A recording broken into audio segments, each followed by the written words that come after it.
Probably about 3, 4 days. I ain't gonna be home long.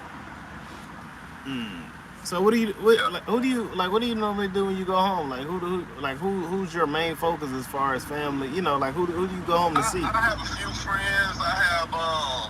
I got a lady friend that I'm building a rapport with. So I'll check her out when I get there, and I'm just just relaxing. I ain't gonna do too much this time, but I see my family, a few friends, and that's about it, man. I'm pretty reserved as far as people go. I used to do a lot of associating and moving around earlier in life, and after my mom passed away, I just kind of, kept to myself a little bit. Mm. When she passed away? Uh, When did she pass away? 2016. 2016. Mm-hmm. Okay. But see, I ended up moving down south. See, I'm not from that area. I'm from Illinois, Mm. and I ended up moving down south. I didn't really know nobody down there, and I didn't try to make too many friends. Mm. It was a whole different environment. So So where's your father? he's in Mississippi. How old is your father? Probably what, 70 something? He's in his 80s, 85. 85. Mm-hmm. Okay. Yeah, How often do you see him? I see him all the time. That's where I'm going. Oh, okay. Yeah, that's where I'm going. I mean, I'm not. I won't actually be home. Home is in Illinois, but that's where I'm gonna spend my time, man. What's the max you can go home for? Like, so because you technically company, right? You. Oh no, no, I'm Oh, a lease purchase agent. oh, I can stay home a month as long as I pay my note. as long as you. If you don't get that note paid after a period of time, they're probably gonna start looking for that truck. Okay. Oh, you got a lease purchase going on. Right. That's why I said, once I get up, once my profile is thick and I get everything out of the way, I'm gonna go from leasing to refinancing this loan. So you going for owner op? Yeah, I would like to. No, no, no. We don't say I would like. You going for owner op? Exactly. Exactly. Yes, sir. It all start with changing the mentality. Right. It's not if, it's when. Right. And see, that's where the biggest part of the funding and the enjoyment of it is, because you get cheated out here when you even when you an independent contractor, you get cheated out here, man. Because we work on a per mile basis, and the money is in the percentage of the load. I remember it was one load I had. I had got paid like it was like $30 a mile. Yeah, see, that's crazy. Yeah, yeah. It was a high value load, about $30 a mile, man. I wasn't I, complaining. I would love that. Yeah, I used to average about $2, $2.30 a mile, but you know every now and then you had your good weeks, good months. Yeah, Yeah, yeah, yeah. yeah. Yeah, I was working in an area when I first came out, and it wasn't the best at all. So I had to leave that area. I had to get up out of there. Mm. Mhm. It wasn't a good area at all. So would you say your biggest what would you say was your biggest perseverance moment? Perseverance. Yeah. I would say it was probably throughout that era that I had with my health, Mm. because I had a lot of ups and downs during that period of time. I couldn't really get any sense of focus because of what was going on at that time. I didn't know what direction my life was going to take. Uh, I couldn't really make plans because, when you got certain health issues like I had at that point in time, you just couldn't say you was going to do anything specific. because you was locked down to a certain area. You had to be, you know, when you on dialysis or you got something like that going on, something that critical or that that time consuming as far as a regular schedule, you can't really make plans. So I had to just, you know, go day by day, and you know, it wasn't no guarantees even with that. Yes, sir. How scary was that going through the dialysis? Did you ever feel like you wasn't gonna make it, or did you always stay positive? I stayed positive, but you know, reality set in too, because looking around me several days out of the week, several hours at a time, seeing people regress, you know, seeing people go into I've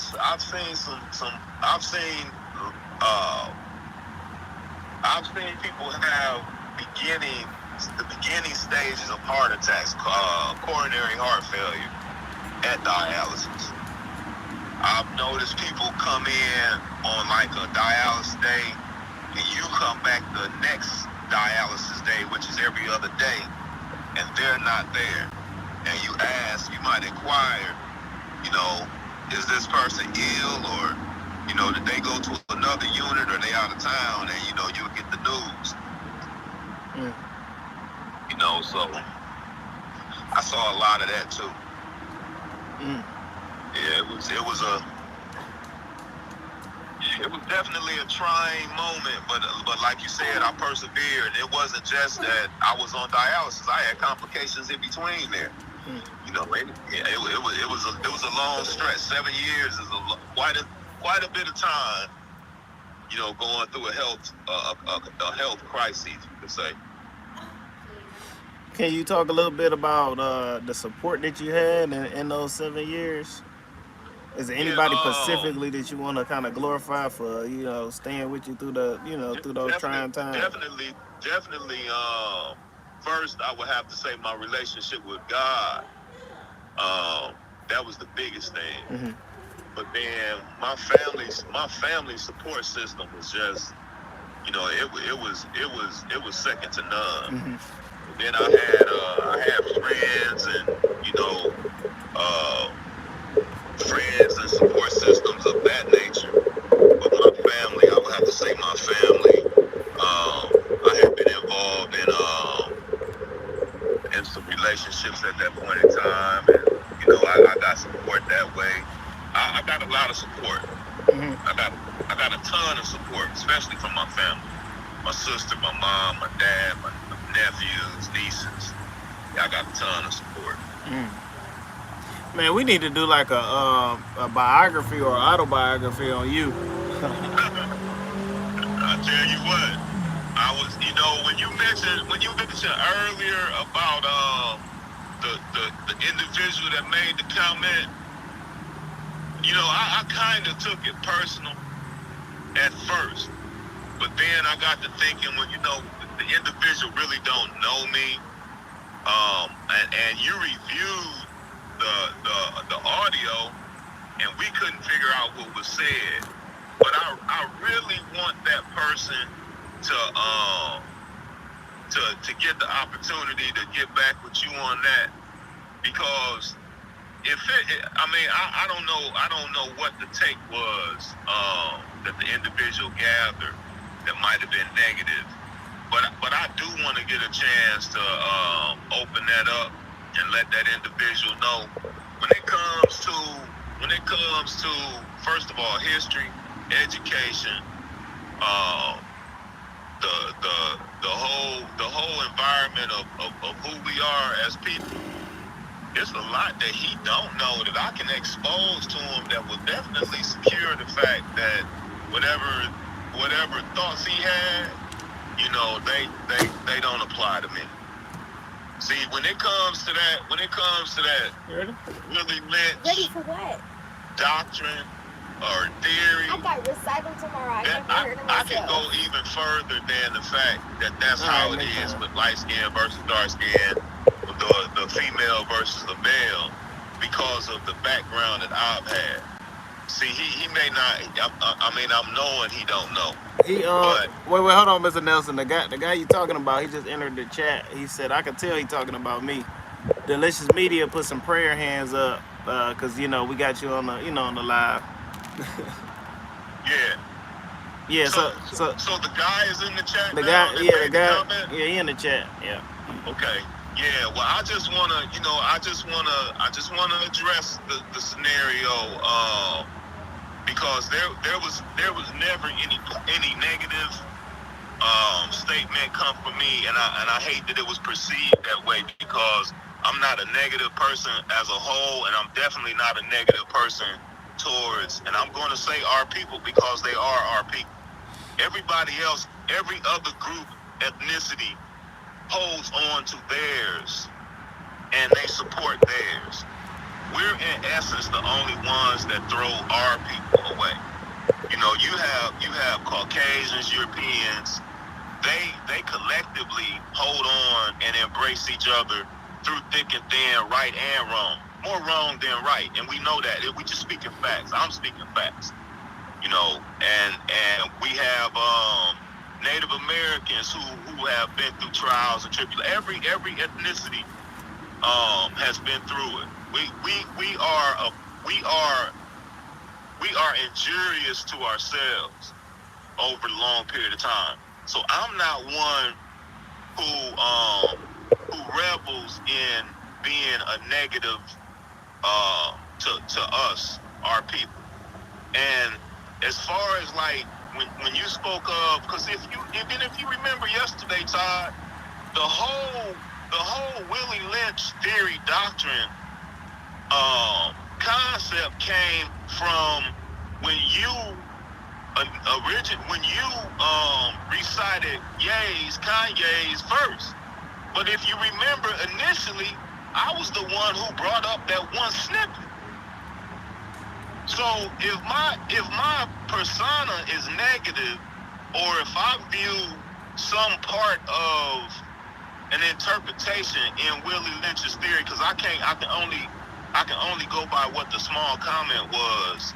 I can only assume that it was perceived something I said was against, the concept of how that came about, or what have you. But I was the one who brought up that snippet of Kanye, and then you went into reciting the rest, and then you went into the Willie Lynch theory. But I just want to say something, and this, I'm getting a little deep with it. But not only is there, and maybe this individual, because I take that he's a little younger than I am, which don't mean anything, because in his statement, it was basically that I was out of tune, or I may be out of tune with what's going on now. Let me clear some things up real quick. Wait. Well, hold on, Mr. Nelson. Before you, because I don't, I want you to respond based on, I want you to respond based on what he's saying in the chat. So I don't want Yes, you, I don't want you, I want you to listen, like hear him out on these two comments he made, and then I'll let you finish. Okay. That way you can kind of, give a better, better response. So he said, no offense to him at all, black excellence. Oh, wait, hold on. I missed the whole. He said three things. So he said, but I know history. He said, I can tell he's talking about me, but I know history as well. Willie Lynch was a real thing, and he's being too personal. We all in this together. No offense to him, black excellence. No, it was brought up because a lady asked Todd, why do blacks buy things they can't afford? Okay. Go ahead, take over. I'm about to. Yeah. Well, if we go back to the origins of how all of that came about, it didn't even come about yesterday. It came about the night before, when you, Mr. Media, and myself was engaged in a conversation, and I said I'm going to speak about me, and I said a lot of times when we associate a group of people with doing actions like buying things, or in these terms, I put that burden on my back, because that's who I was. I bought things, and You know, like I said that night, I did that out of comfort for myself. Why do people buy things sometimes they can't afford? Well, that wasn't always me because, as I mentioned earlier today, I didn't really have a problem with not affording them. I just did it out of the fact that the area that I lived in at that point in time, some of the people that I was in association with, this is what they done. So I was never a follower, but because in the geographically, what was bumping, what was popping at that time, that's what I was on. I was involved in that. So I spent a lot of money on clothes. I spent a lot of money on cars. I did a lot of things, you know, and I kind of hope that that part is understood. You know, when I made that comment about in regards to what Miss Gigi has said, it was more personal up to myself because the night before when we were on the live, when it was just you, myself, and Mr. Media, I made the same comment. Over the last couple of days, I made the same comment. Over the last few lives, I said that I was, you know, literally a lot of what was being said, I was directing towards me because I didn't want anyone to take it in a negative connotation that I was, you know, speaking on them as an individual. Because I got enough on myself that I can speak and not touch anybody's toes or step on anybody's toes. So that's where that came from. You know, that's where that part came from. I hope that kind of answers. I hope that, you know, gives a little gist on that part. Well, we gotta understand, Mr. Nelson, that everybody is entitled to their opinion.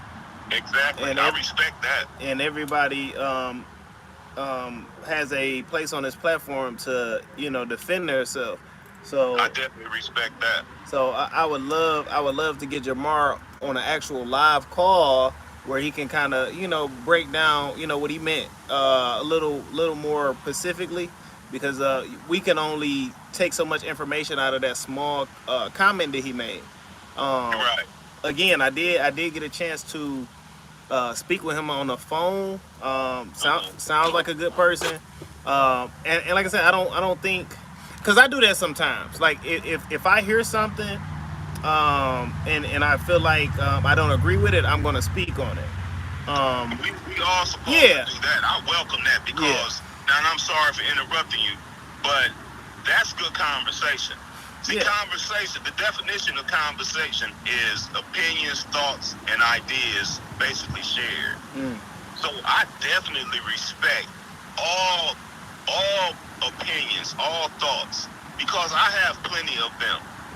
But, you know, then at the same time, you know, I have to express myself in terms of when, like you just said, and I respect his opinion. Like you just said, I would like to know more of it because I don't understand what it was that I said that was in opposition. Because we are Mr. Nelson, we are focusing on the opposite. I think we focusing more on the opposition comment than the actual out of tune. I would like to hear more about what he meant by out of tune based on your response to what I, you know, that's more so what I was focused on. Not more so the opposition, because I didn't, you know, we replayed the live and I didn't really hear the opposition part. But like I said, you know, he heard something to where he felt like you didn't know, you know, what was going on, you know, in reference to the Willie Lynch letter. So yeah, like I said, we can definitely get him on a live call if he's willing to do that, and I would love to do a three-way because we you know, like I said, we can get both people on the line where they can, you know, say their piece versus one person watching and one person listening. You know, I would like that because I don't want anything to be misconstrued in regards to. But you have to realize, Mr. Nelson, that's why you know, I got all these people watching me on a day-to-day basis. So what you have to notice is when I do my lives, most of the time when I bring up something specifically, I actually go and do the research as I'm talking about whatever I'm talking about. So Right. you really never see nobody on my live saying, "Oh, that's wrong. Oh, that's incorrect," or fact check that. Because literally, if I'm bringing up American Express, I can literally pull up an article where whatever I'm talking about is backed up. Right. I rarely just just do opinions. I do research and I state facts. Hmm. So like I said, I would just love to hear his side of the story. Me Um, too. yeah. Like I said, we might be thinking too deep about it. I just so happened to look at that live this morning, and I seen that one comment. I seen two comments. One was like a little what they call them bots, the little bot, like a little bots or whatever. Talking about credit repair, but I deleted that. But that was the first comment on that particular live. So it caught my attention. The key words that I seen in that was Mr. Nelson, obviously, and Right. out of tune or not in tune. So Hmm. yeah, like I figured that's what I was trying to tell you. He's in majority of my lives, so I figured he would be either in this one or the next one. I think I Right. told you that. And he's family. So just as with any other family member, if we have something that we don't understand, we consult with family. So that's fine. I welcome that because that's even more something that I would like to address. Because being out of tune is definitely not something I am. I mean, I'm old. I'm quite certain that I am of an older age, maybe than he. But being out of tune is something I'm definitely not. Mr. Nelson, Delicious Media said, ask Jamar to call in and express himself as well. I love to hear his perspective.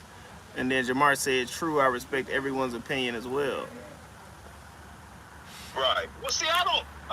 Like you just said, maybe because a lot of times, like even in text messages, you can receive a text message, and because it's printed, it takes a whole different connotation than when you hear it. So I don't know. We can only formulate guesses. We can only assume until he calls in. And I would like for him to call in because it would be interesting. And if let me add this. If I am out of tune, please bring me up to par because I don't want to be lost. So if he has something to contribute that's going to be of benefit and teach me, I'm more than willing to learn because I'm quite certain I can express some past, some present, and current, past, present, and I can express some things that would be beneficial to him as well. Yeah, So yeah, please call in.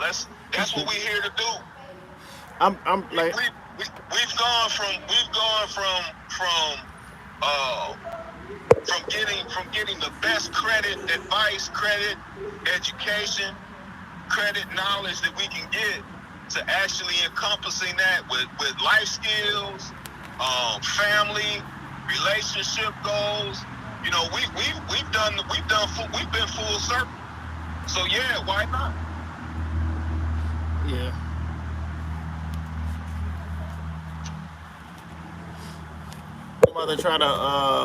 I'm about to try to get Delicious Media on a three-way call.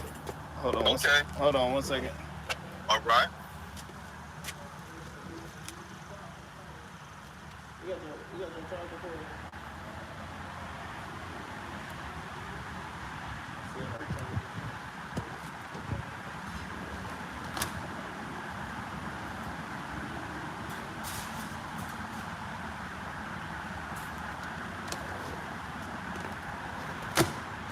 All right, Mr. Nelson, I had to grab this charger. Hold on.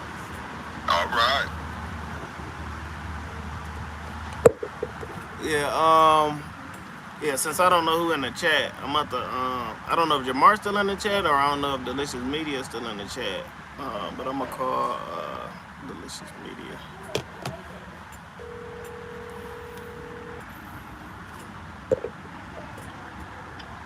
Hello, hello. Hey, how you doing? All right, Mr. Nelson, we got Delicious Media on the phone. Mr. Media, Hey, Braden. how's it going? Man, doing good. I was actually on the way home from Sam's Club, and I was tuning in. I sent Todd a message earlier because I thought you did a show earlier. I was trying to, as I was driving, plug back in and listen to it, and I couldn't find it. So I don't know if it bumps out, if you're on another live or what. But I thought didn't you do a show earlier time? I did a live earlier with Mr. Nelson. Yeah. What now? Did it not archive? You didn't save it? Um, that's a good question. I have to look into that. Okay, well, that's what I was looking for because I didn't even know you were Yeah. on earlier when I was doing something. I don't got my laptop right now. Normally I got my laptop when I do my videos. If I got it, if it's still up, then I'll just send you a link. All right, cool. Yeah. All right. I was just driving back and I happened to hear a little bit of it. Then when I was bringing the groceries in, I didn't hear everything about the Jamar comment. And I was trying to look at the comments, whatever, just pick up. But I don't know, you guys probably fill me in. It seemed as though his was great. He was listening to a previous report, I guess yesterday's show, and heard something from that, and he's commenting on it. So like what you guys said, hey, that's great. That's what this is supposed to do. It's supposed to have content for you to learn from, and if you object to, but at least he's listening. So Exactly. Yeah. great. And not only is he listening, but he's offering feedback. Yeah. He's contributing. Well, Absolutely. it takes a lot to like make a comment like he did, and then still make itself visible on the live afterwards. So I got to give him credit for that, because a lot of people would have just stayed quiet and played the background. Yeah. So. And another thing too, I'm glad you mentioned that. I hope once again, we're not only talking to people that are, maybe participating now, but people that pick this thing up and you listen at your leisure, you listen when it's convenient for you. I'm hoping that that they understand that. I think I speak on behalf of everybody here, that nothing that is said in this form, in this platform, is intended with malice at heart. It's not. Not at all.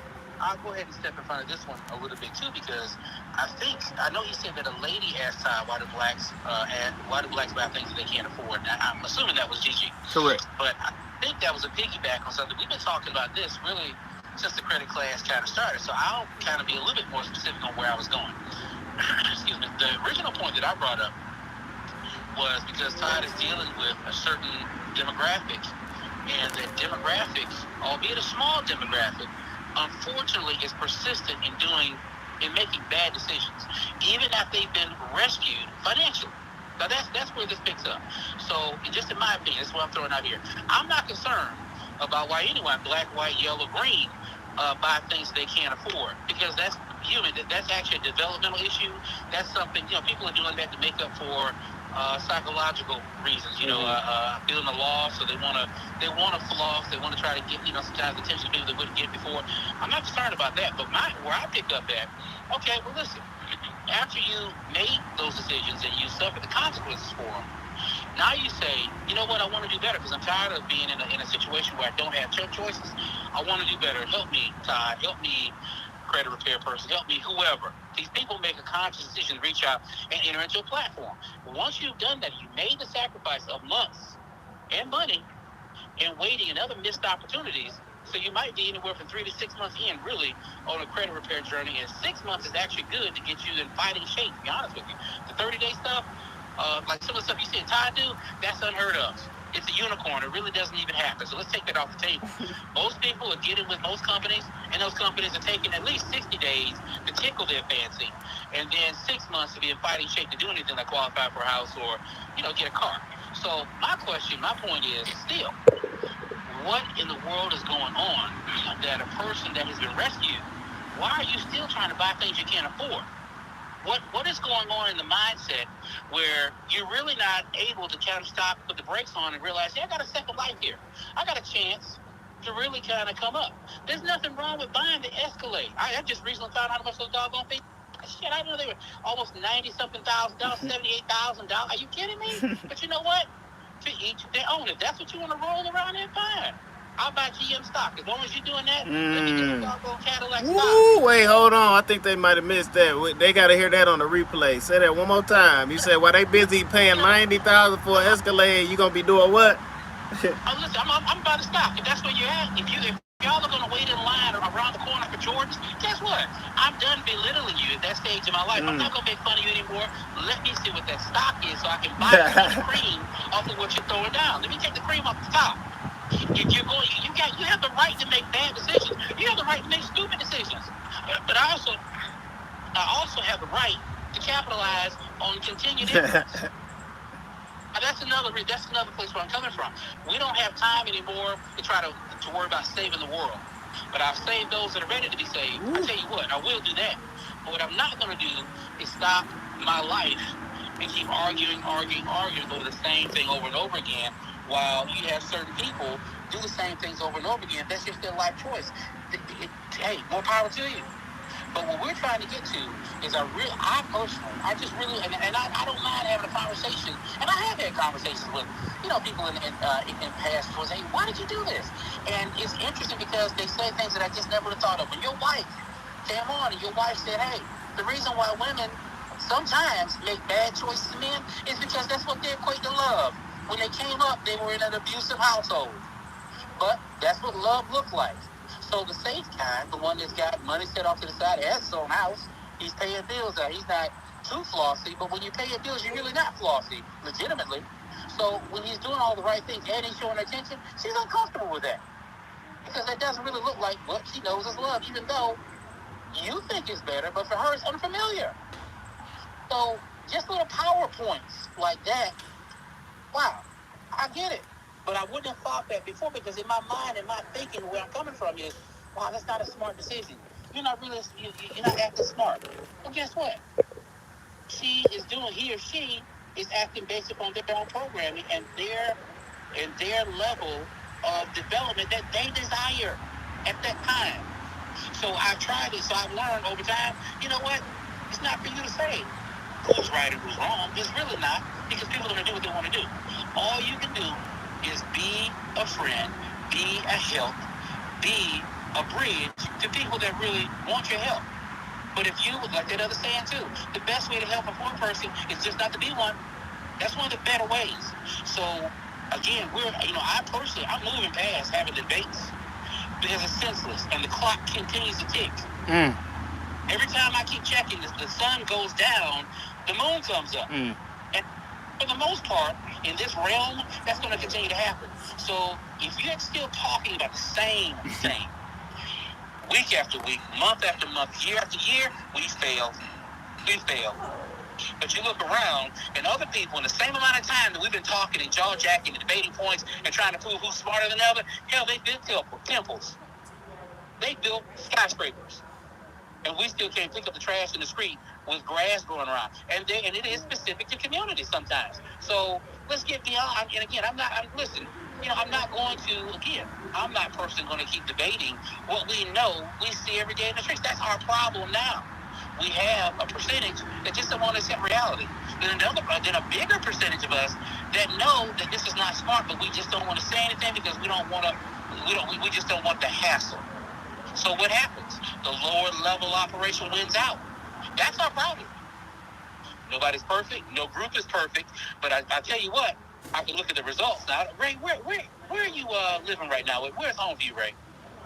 Home is in Mississippi at this point. Okay, gotcha. I don't know a lot about I got cousins in Jackson.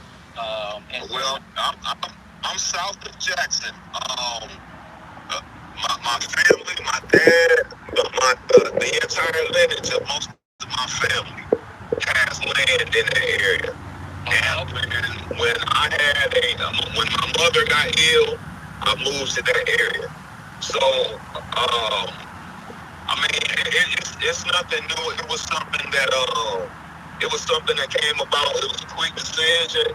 I don't regret it, but I kind of did make a quick decision to do that. But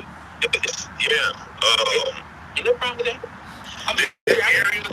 That area though, when you spoke about that, it kind of, Mississippi, Alabama, Arkansas, Mississippi, Alabama, Arkansas, parts of Tennessee, Louisiana. Those are southern states that have built the foundation of poverty for years. Oh, great, stop. Stop right there. Please let me interject 1 second. I got to let you go back and finish on that. I want to go back to this. I had to ask because I know that Todd is in the Detroit area. Todd is familiar with Detroit.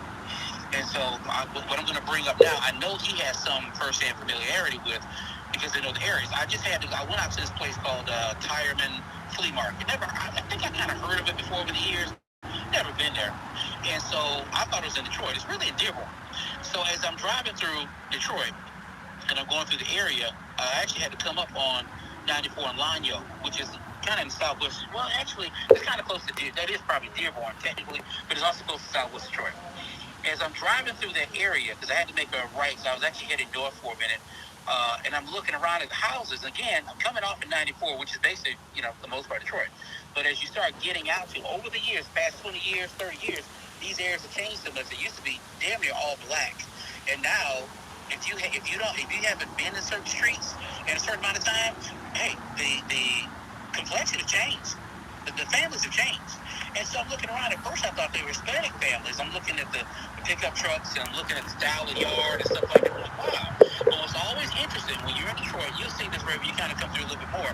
It's a shame, but it is what it is.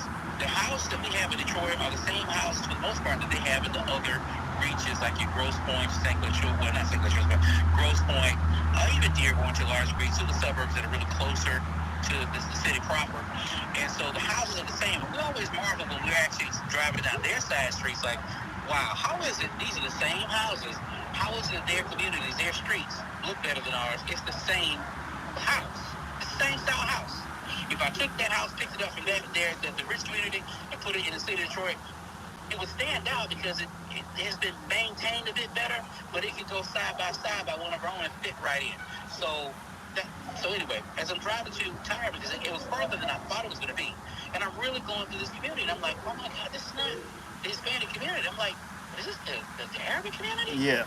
And I'm driving, I'm like, I'll be doggone, it is. So I know that Dearborn is Arabic, but I didn't know that those streets that I was going through were Dearborn as well. I've never driven it before. I'm coming along one of the streets. The street is not the best. It's bumpy and full of potholes and stuff. But I'm looking at the lots. I'm looking at the grass on the lots, maintained. I'm looking at the houses, the side profiles, well maintained, well cared for. And I'm looking at the alleyways in there, free of trash and debris. I'm like, where is this place? As I'm getting closer to Warren, I want to say, I see a mosque, and I'm like, oh, excuse me. And I saw a mosque with all this land, set aside. It looked relatively new construction, maybe about a couple years old. I said, yeah, this is not Detroit. This ain't Detroit right here. And I'm looking, I'm like, wow. So not only do they have the mosque and the land, the grounds are maintained perfectly, the site itself, the facility is well built. You can tell they put money in it. I make a turn on Warren, but now I'm heading further west, and I'm on their commercial streets. Now, Warren is the same street that runs through Detroit too, right, Todd? Correct. The version of Warren is a living, thriving, everyday useful commercial strip. It's the kind of stuff that we used to have in Detroit and just has faded away. People just lost interest and just ran away from it, and it's just non-existent for the most part in Detroit, except for your corner stores, your liquor stores and stuff. No, they have bridal shops. They have banks. They have places, community places in the tailors. And I'm like, wow, and it's functional. The buildings are maintained. There's glass with no bars. This is Dearborn, which is still close to Detroit, but nonetheless. And I'm looking at them, and they got the families out there. They have on the traditional dress, all that stuff. And so I eventually go into, I find the flea market. And it's kind of what I thought it would be, but it had a whole bunch more stuff than I thought it would as well, too. Things that you would use for a house, like, hey, you want to buy a cheap window, they got windows, they got doors, they got, everything, the burglar bars, in addition to little flea market items, too. So when I'm going to go back there a couple more times once I have the measurements. So, but anyway, the point that I'm making is we have to accept the responsibility for what is reality. I didn't make that up. Anybody that doubts what I said can take the same path that Google Maps will provide, you see for yourself. So again, just like when we make the argument, instead of being, and like, this is not a jab at anybody, I'm really jabbing at I'm jabbing at the kind of folks that want to argue without giving respect for acknowledgement of facts. That's what I can't say. I have no problem with a differing opinion, but please stop arguing and stop trying to argue a point when you can look and see reality in the face. So again, this is played out time and time again in America. There's only one other community that I've ever seen. Somebody else can always call in and type in and tell me an example of another community. Only one affluent community that I really ever saw. It used to blow my mind when I was there, that I saw African Americans running that thing and running it, and you could see the signs of black folks putting money into infrastructure to help build it. And that was Lithonia, Georgia, which is in DeKalb County in Atlanta. So even Atlanta had wealthy areas, but they weren't predominantly black for the most part. Cascade, 285 and Cascade, that kind of was a wealthy area, but that was a lot of old money. Then they had some new construction coming in. Anybody from Atlanta can amen this or down it if they want, but nonetheless, that's what it is. What it is. So even in Detroit, for example, we have areas that are, a little bit better than both your Palmer Parks, and, I guess Victoria Park, things like that. But I don't know if you're saying that they are necessarily maintained for the benefit of black folks and the promotion of, that could go either way, I guess. But nonetheless, Lithonia was a black city that actually was pumping it out the same way you communities that maintained their infrastructure, brand new lighting, no trash in the streets, the grass maintained on the freeways and the overpasses, all that stuff. So anyway, but I'll leave that, I'll leave it at that. But I hope Jamar, please feel comfortable, and you can always call in anybody. If you have to, can you please always feel comfortable, leave a message, call in. You will never see us attack you for having an opinion. Now we might talk about it vigorously to make sure that, and I'll say this other part too. Todd, I was thinking about this before you even called. At some point, I want us to kind of, when you're doing your research, what I want to do is let's establish a benchmark, because this type of thing will continue to come up in terms of people or just opinions. For example, a person calls and say, well, why are you saying that person's not successful because they're not doing that? Well, let's define what success is. Now, I don't have the answer for you right now, but that's a conversation we should have, so that people can actually know, okay, well, you know what, I see what the benchmark mark is. So by this definition, okay, I'm understanding where you're coming from. And I'm going to do some reading around to kind of be able to offer up definitions how to use this benchmark too. But I do want to get to that point, because, again, a person, yes, you can say, for instance, what my success is, if I have a whole room in my house dedicated, that's successful. Okay, I got you. But in terms of reaction, in terms of creating wealth points for the race, and so we can't, take it in a serious manner. So, but anyway, I'll stop talking on that one. All right. I got two things I needed to say, but one of y'all backgrounds is kind of staticky. I don't know which one it is. But it could possibly be me. I turned the volume down. I have my headset on. I'm walking over to the receiver, so I'm gonna turn it down, because I definitely do not want to miss out or not be a part of anything. So is it any better now? yeah, I think it was just when Delicious Media was talking towards the end, it kind of started trying to phase out. Okay, I didn't know if it was mine or what. I wasn't trying to cut Delicious Media off. Actually, before he started talking, I had wanted to bring up something that was said in the chat from Jamar. So he said a lot of the letter shows reasons why majority of black people have bad credit. Oh wait, I missed the whole part. So he said not ready for three-way. He said, LOL, just seemed as if he couldn't connect the reason you brought up the letter and how it connects today with buying unaffordable things or following trends like Mr. Nelson used to. A lot of the letter shows reasons why majority of black people have bad credit to begin with. Not trying to debate, just thought he didn't connect the reason you brought it up. All this credit talk is an example of us beating the curses of that letter. And the reason I said something was because Mr. Nelson is smooth with his words.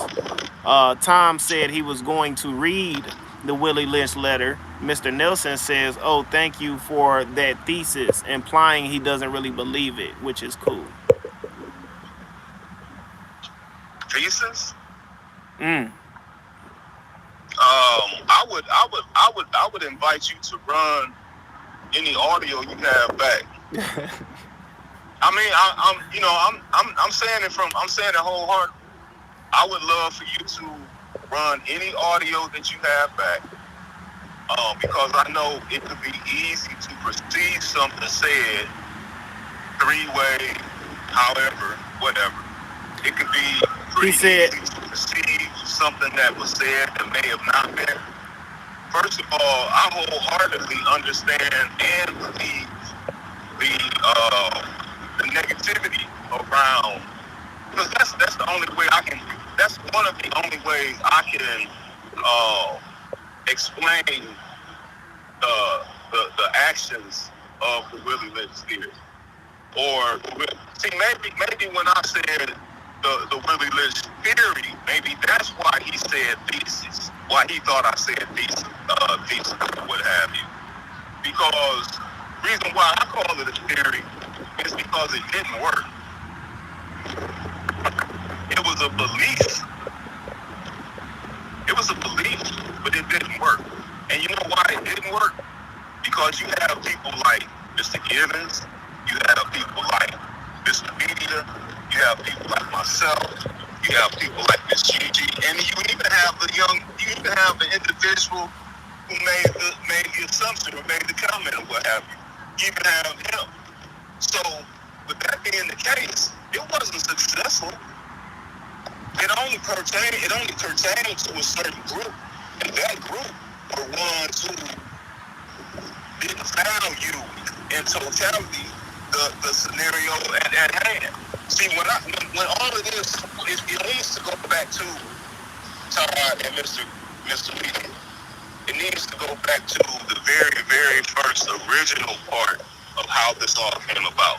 Because if we remember, I said that I was speaking of me, and this was days ago.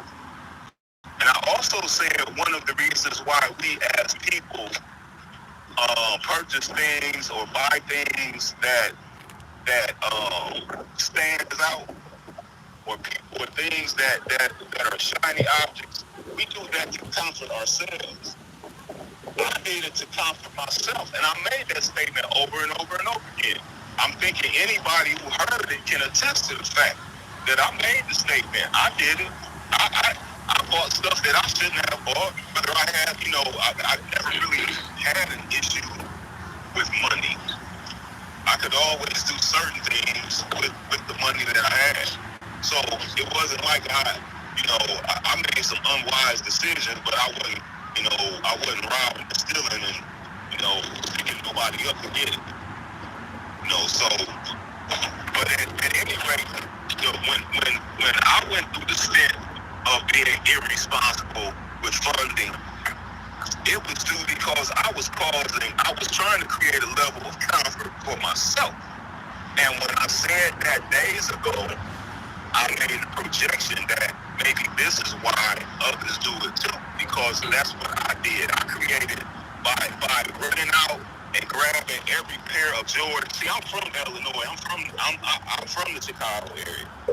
So when a pair of Jordans dropped, I got them. We all had them. Everybody had them.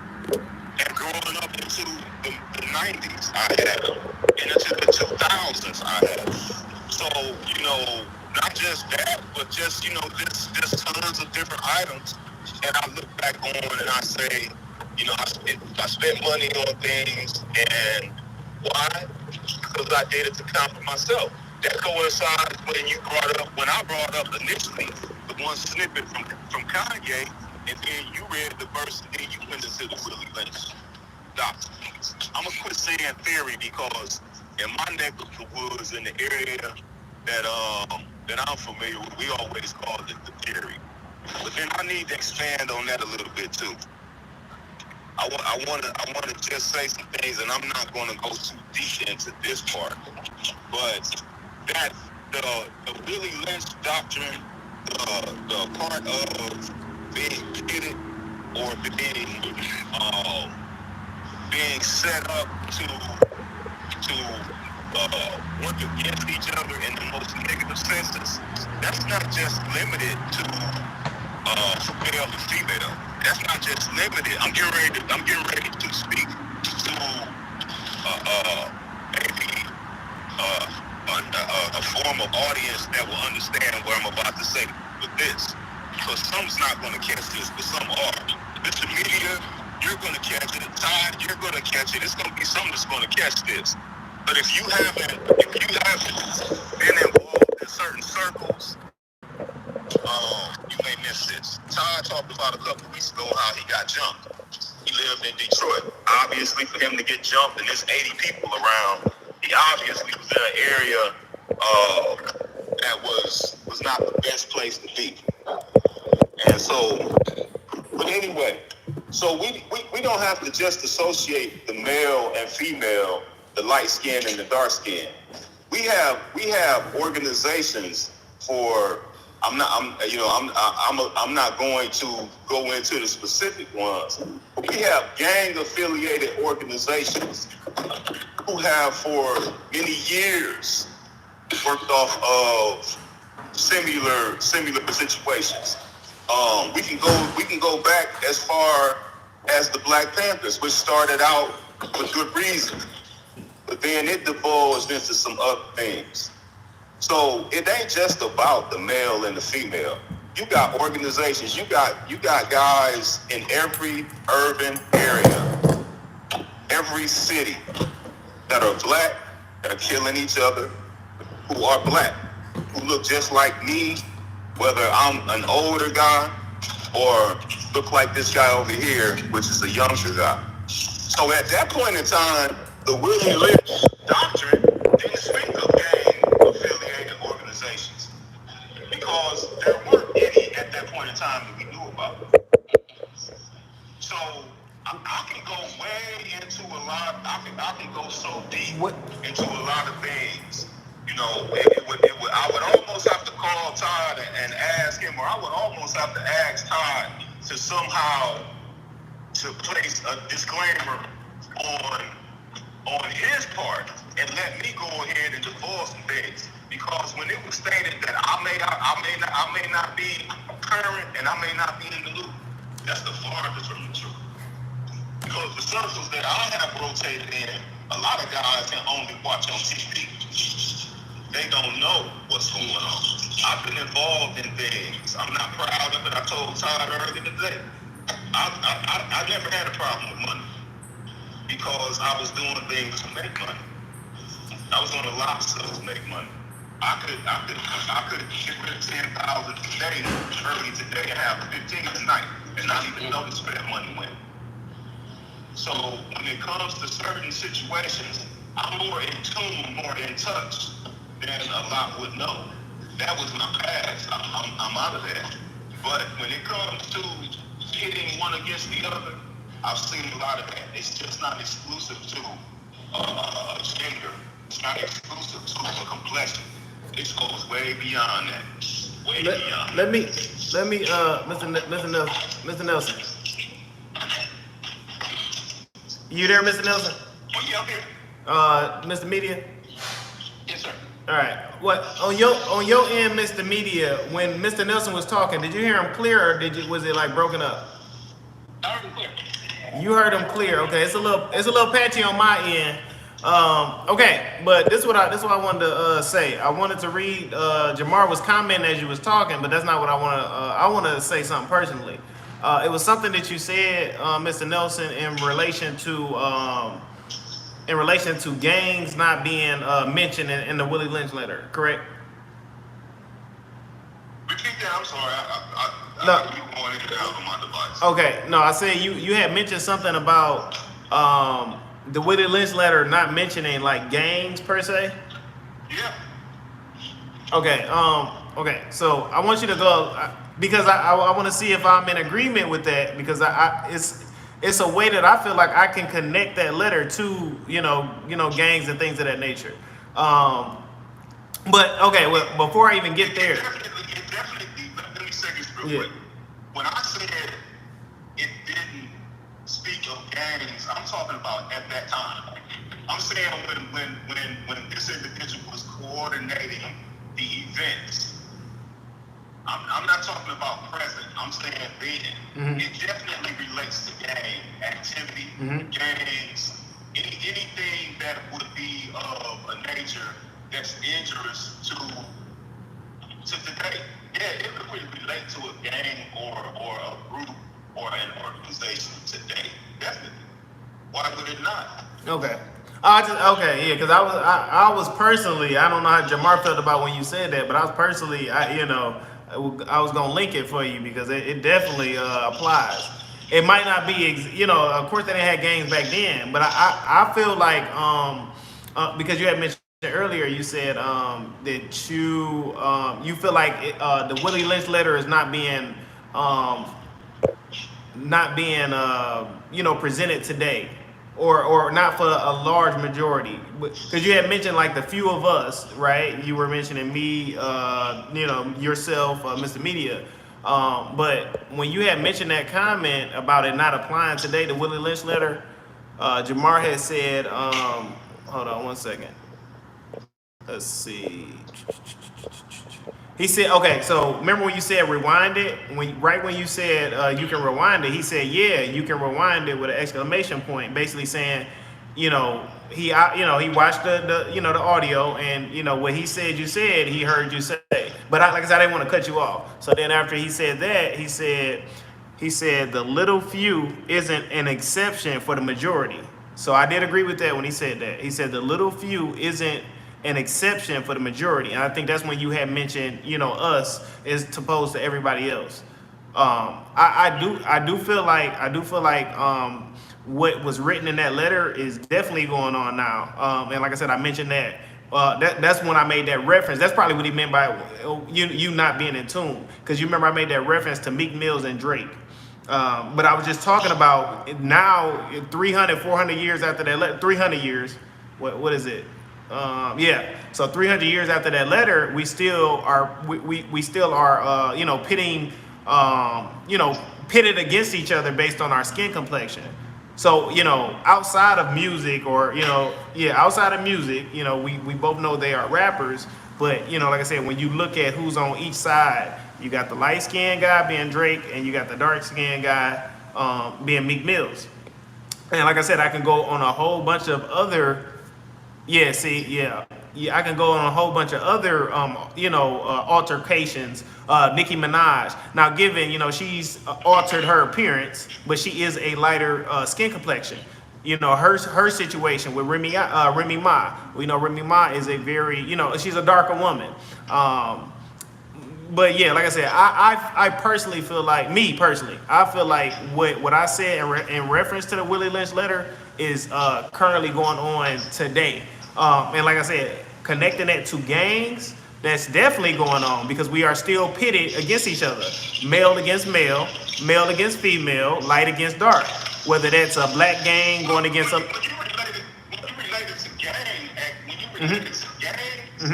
it's even, that's a greater parameter than before, because that reaches out. And here again, look, everybody knows that nobody's perfect, right? Correct. Nobody's perfect. Correct, I agree. So I want everybody, whoever's listening, to know that I'm not perfect. I haven't been, nor will I be, but I try hard. So let's just do this. In the past, I have had affiliation with gangs.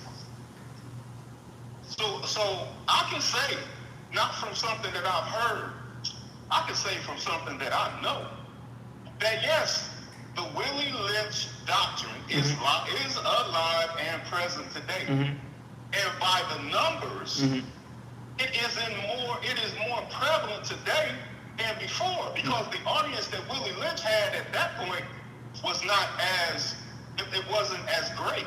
Yeah. Now the audience is great. And I'm gonna say this. Not only is it gangs, but it's forms of social media, it's forms of music. You know, it's a lot of we can go into the industry. It's that specific um that specific wording, that specific phraseology, that encompasses a lot. But to really let oh, it's a lot, and it's jumping really hard in a lot of areas that we're in now. We started off with credit, but it definitely is not just limited to credit. It is not limited to a mentality. Mr. Nelson, before I let you finish, let me just finish. I'm gonna finish reading these last comments that he made, and then I'll let you, finish. He basically, after the last thing I said, he said, "Tell Mr. Nelson he suffered from transgenerational trauma like all of us. That's why he grabbed Jordans and flashy clothes. If it's a theory, we all follow back. He said, if it's a theory, we all follow black trends, all of us. Exactly, he's not connecting the gangs, but me and Torn most likely. Oh, me and Todd most likely can. He said, oh yeah, okay. Yes, Mr. Nelson, he is saying facts now. He sees how it applies. That was my only point. Okay. Yeah. So But you know, I read like we said at the outset, and like Mr. Media said, you know, I welcome all opinions. I enjoy the conversation. I'm a conversation man. I enjoy it. And for the majority of the time, I can pull facts out my back pocket if need be. Because I'm not just going to reiterate something and not have some experience.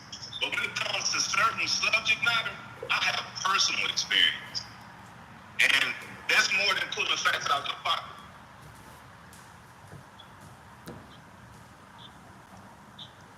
all right, I think Mr. Media, you still there? Oh, yes, sir. Okay, you've been so patient. It was one thing that it was one thing that I thought of on the fly as we were talking about because Mr. Media, you had mentioned not wanting to debate or debating not being necessary.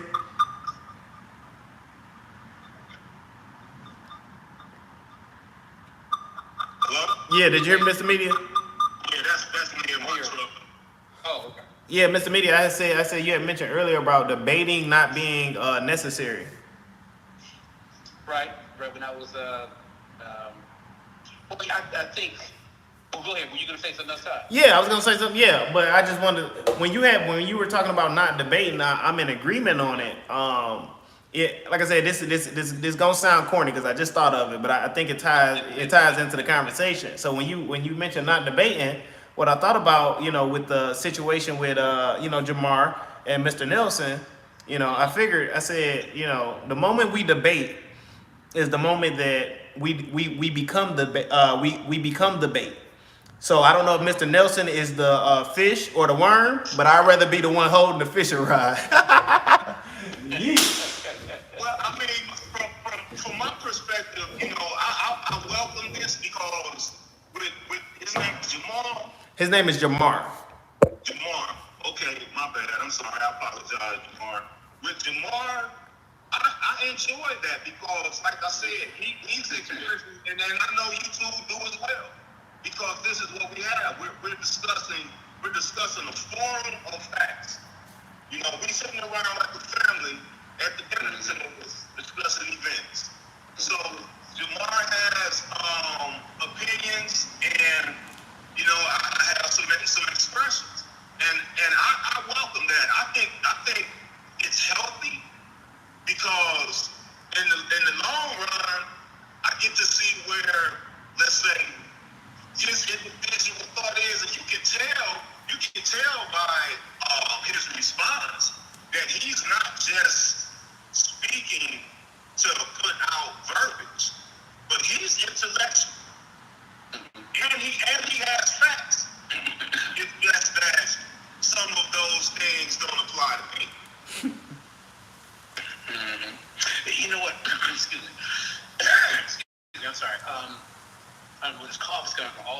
think it's with the weather changing or whatever, I'm just getting caught up in it, man. With these allergies, something coming on.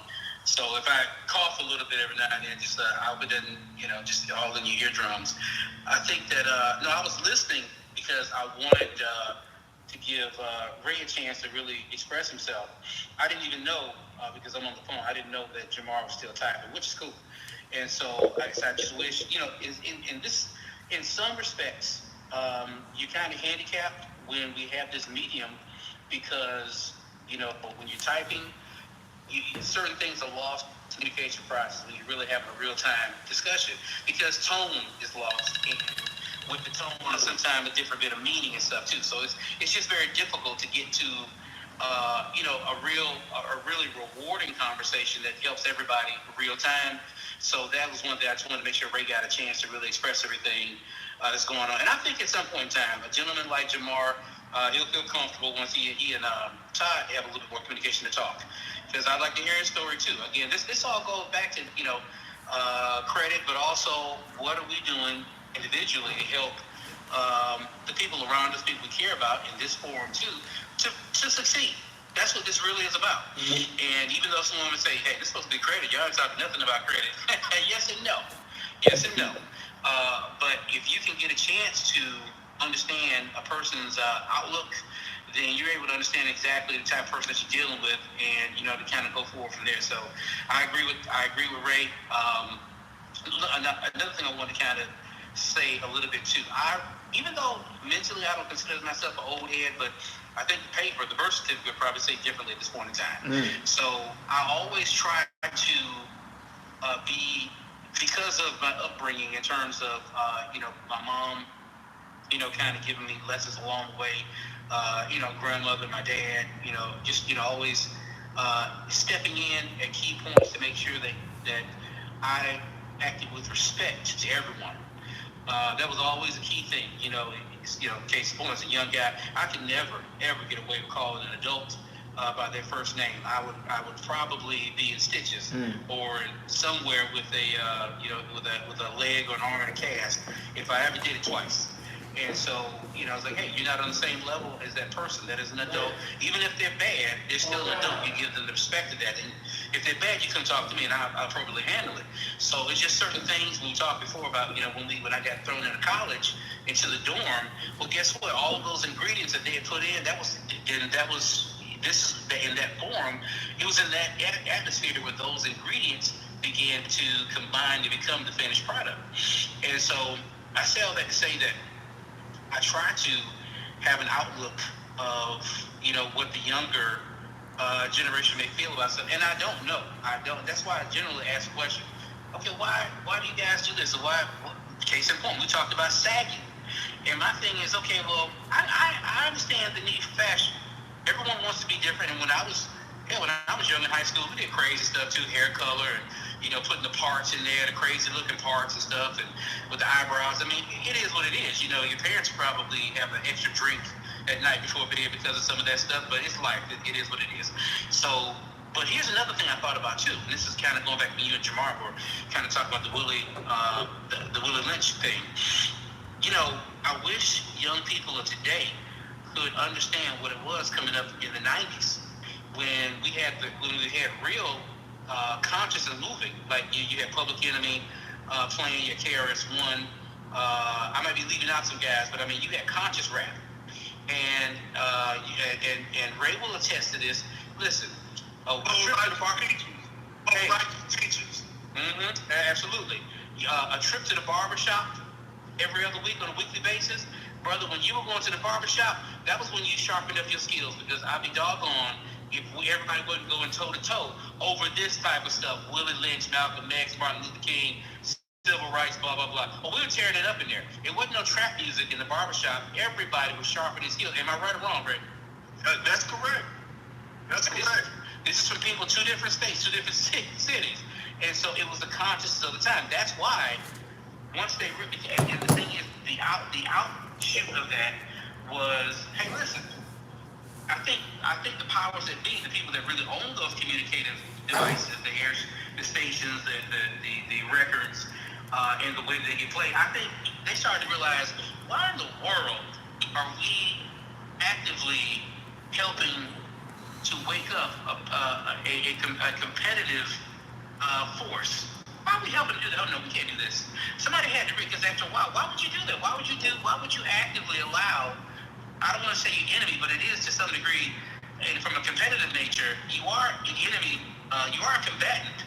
And so if I have a people that are comfortable with just dancing and having a good time and, making a song here or there, as opposed to all of a sudden now I have to actually answer stuff. Now we actually go back and talk about, how I got these gains.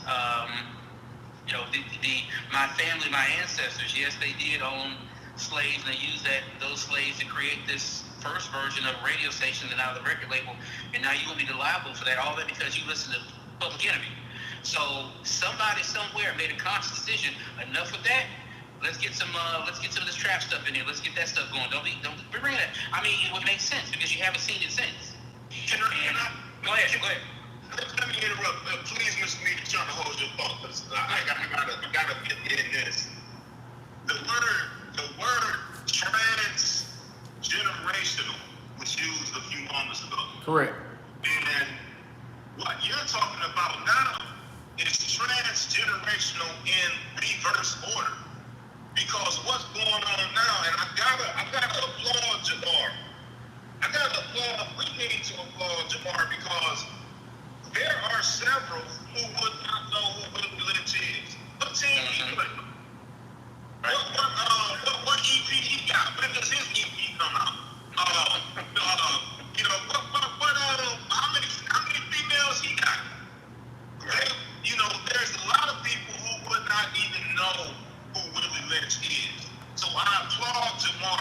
Obviously, he's doing his research. He's doing his due diligence. He got people on his team that's helping him to become a positive man. Or I don't know how he is. He can be of age. He's a positive man.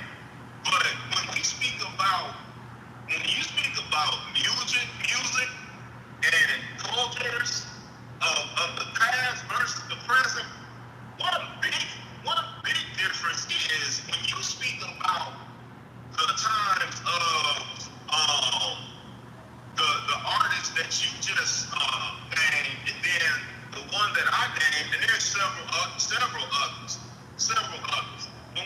When we speak about those, the mentality was different. We can go, okay, so let's apply the Willie Lynch doctrine to this scenario. We talked about credit, we talked about dispositions, attitudes, personalities. Let's go with it from this standpoint.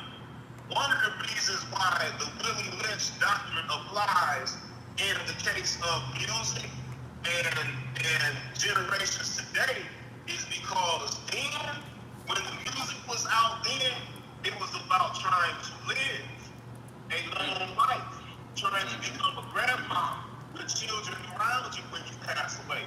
That was cool.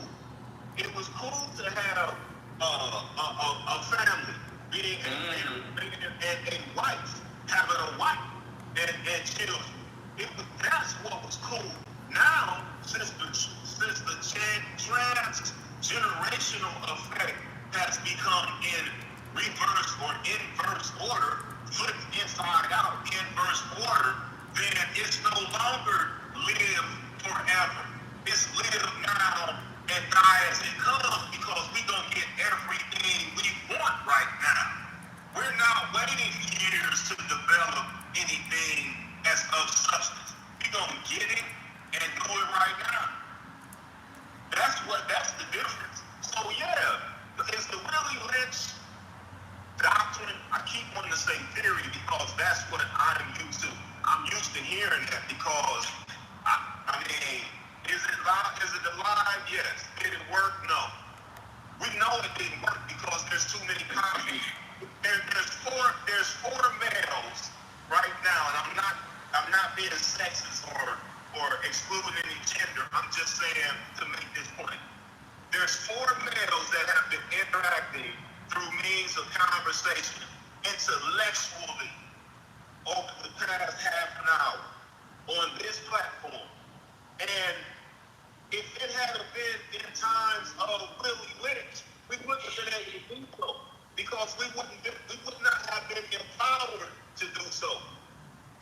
to instead how you can further divide. We are strengthening each other, not dividing each other. So when you get certain industry people who put out I listen to some of it. I'm not going to act like I don't. I listen to some of it, but then I know when to say, this is bubblegum. This ain't real.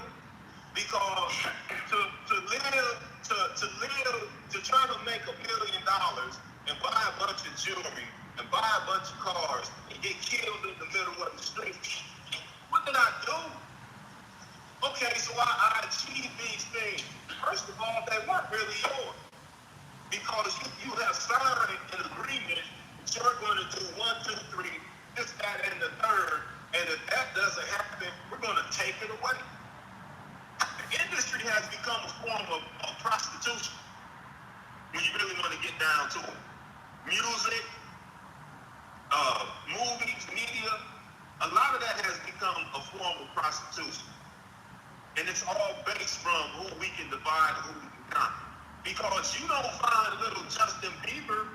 I mean, he gets into stuff, but his stuff is confined to the females that he associates with. Justin Bieber ain't out here creating chaos with another with another artist of his ethnicity. He's not doing that. But we can't even make $1 million as a rap artist and not trying to kill somebody else.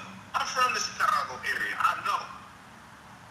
And so, you know, when we talk about transgenerational, yeah, I know all about that. I didn't have to. Let me make something clear.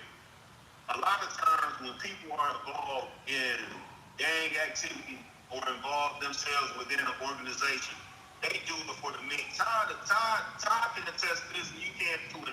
Anybody that check this out will be able to say, yeah, that's right. Most people who get involved in a gang or represent a gang do it for 2 reasons. 1, they do it out of fear, and 2, they do it for protection.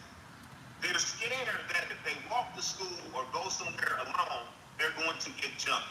They're going to get beat up. They're going to have something happen.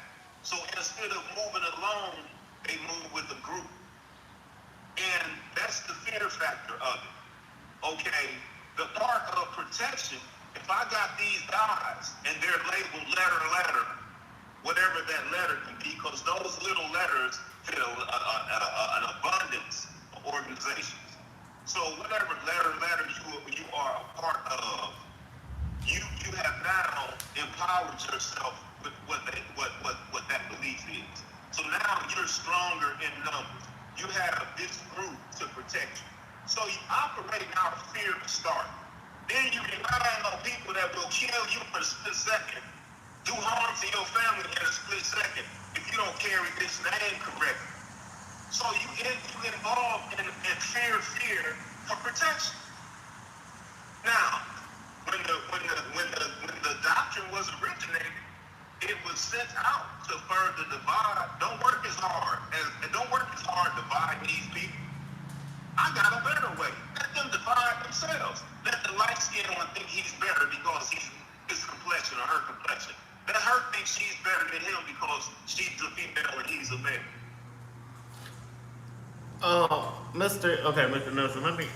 I don't know if you were about to say anything, Mr. Media, but I got the spirit is telling me to intervene right now and say some things. All right, Mr. Nelson. So just give me a little second. All right. All right, y'all ready? Yes, sir. All right. Go for it. Okay, so I was listening to you talk, Mr. Nelson, and a couple things came to mind. I don't know how this gonna come out, but I know it's gonna come out. All right, so, let's see where we start this. So you had mentioned sagging. I don't know if it was you, Mr. Nelson, or you, Mr. Media. Was it you, Mr. Media, that mentioned sagging? Mr. Media did, I believe. Yeah, I did. Oh, okay. So are we in agreement that sagging spelled backwards is niggas? Exactly. Yeah, I've seen that. Yes, sir. Okay, we're in agreement on that. Okay, are we in agreement that trap spelled backwards is part? Yes, everybody said they agree. Yes. Okay, so I just want to explain, how we have become part of the trap. All right, so look, yeah, hey, y'all very intellectual, but let me tell my side of the story. All right, so niggas, we understand that niggas be sagging, and we understand that we are part of the trap. So let me explain what I mean by we are part of the trap. All right, so this is 2021. I consider myself a very successful guy. All right.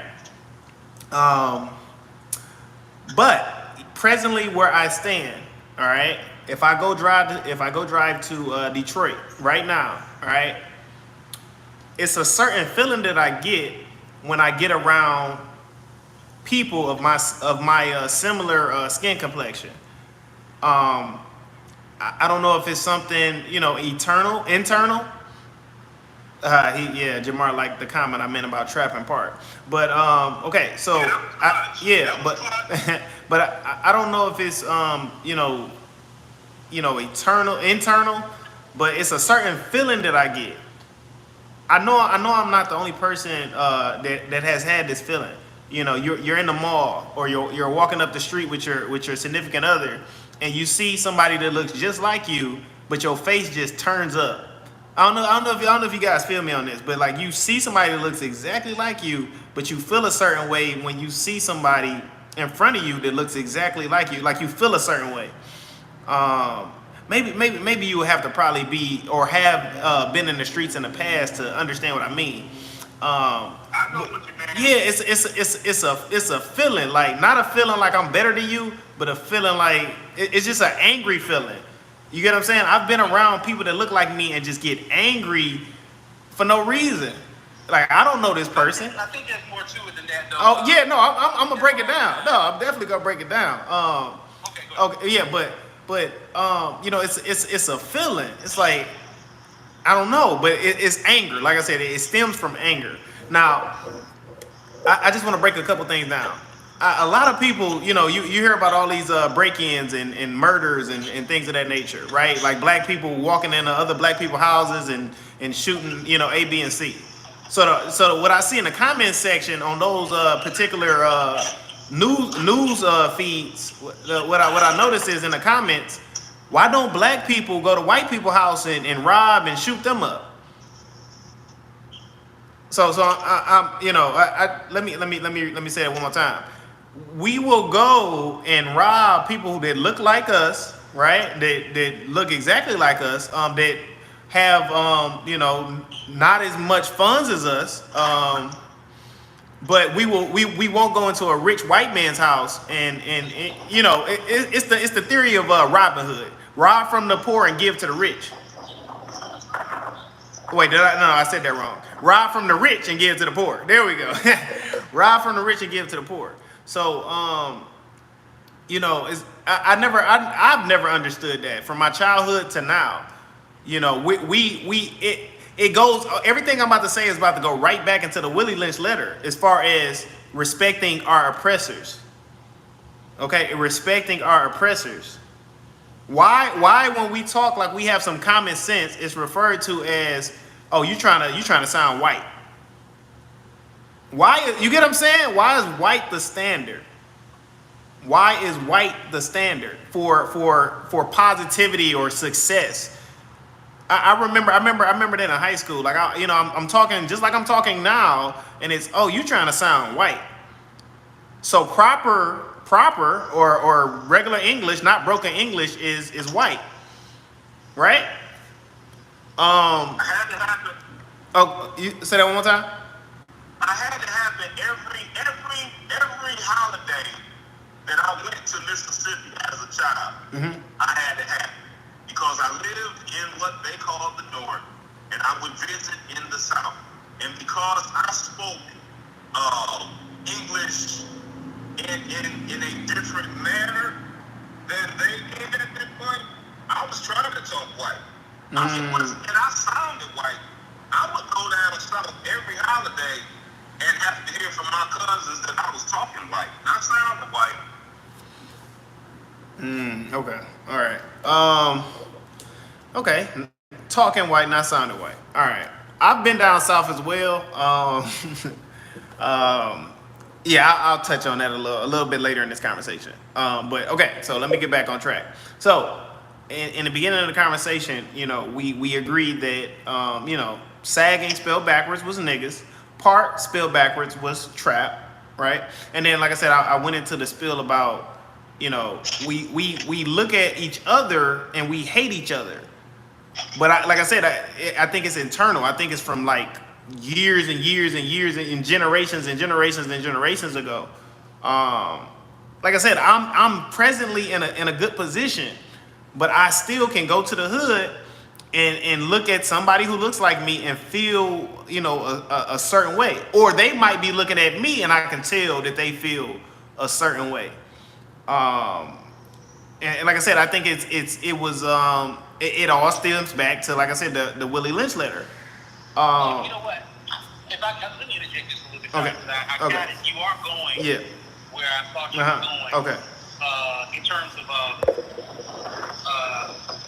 listen, you're coming from me, maybe because I'm coming from Detroit too. I understand totally well. Yeah. Any black person gets it. And bottom line is that but I do see a difference. Going back to what I said about when I spent my time in Lithonia in Georgia.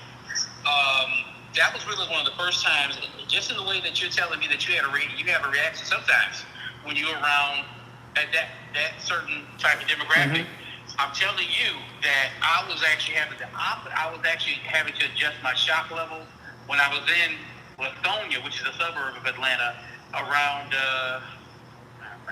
it had to be about 2006 to 2008 at least, because I was actually quite surprised that I was in the presence of some of the other black people, and they were not on BS. You could tell that they were actually, really leveling up. Now, I'll throw this other thing around too, because I told someone else in another forum, they were making a joke about Atlanta being so scammy and so struggle right now.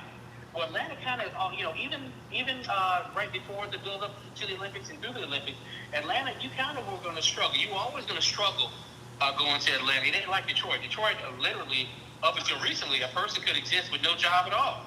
Whereas in Atlanta, you have to have at least 2 decent jobs or 1 great job to be able to survive. But you're not going to go down to Atlanta and live a Detroit lifestyle. You get swallowed up, spit out, and sent back on the first Greyhound going north. So when I got to Atlanta, and I'm looking around and I'm like, wow, I mean, you could just feel the energy, the different energy vibe on other people that were actually trying to level up, for lack of a better term. I mean, they were on there, they were doing things at school, they were in this association, that association. They were really hustling in a good way. And so the reason why I say that is that we have another element, and that element now through the, what you talked about, what Ray just talked about before, through the music, it's encapsulated, I think, a lot by the music that they allow to be the majority right now. And again, I say allow. I've heard so many stories where they said these record companies will not allow these artists to put out the kind of work that they really want to do. They make them go back and make it more, quote unquote, excuse my language, more niggery. So you're telling me that you actually, as a non-African American company, you're telling me that you actually want them to be more ethnic than what they even identify with? See, there's something there. That's why I disengaged from the music today. I'll tell you nothing that you won't be able to believe. I have not listened to the radio, like when you ride, get in your car, turn the radio on, and pop the tunes, and just go. I haven't really been listening to the radio probably in a good 6-7 years. I don't. If I'm in the car with somebody else, of course, there's nothing I can do. That's how I hear most songs, or in the elevator, something like that, something snazzy. But almost all music right now would be brand new to me if you sat me in front of the radio and played something from the last 5 or 6 years. I literally wouldn't know it. Only ways I know some of the artists is because of what Facebook would have them showing, on the pop-up here and pop-up, and I even turned that stuff off.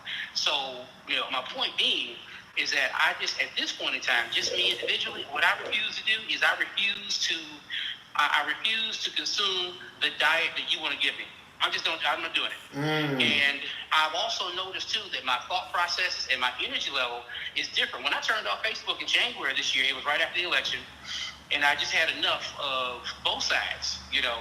One side living in a lie, another side painting their own fairy tale. And I'm like, you know what? Why am I internalizing this stress? This has nothing to do with me, really. It has nothing to do with the light bill that's coming up on the 1st. It's got nothing to do with that.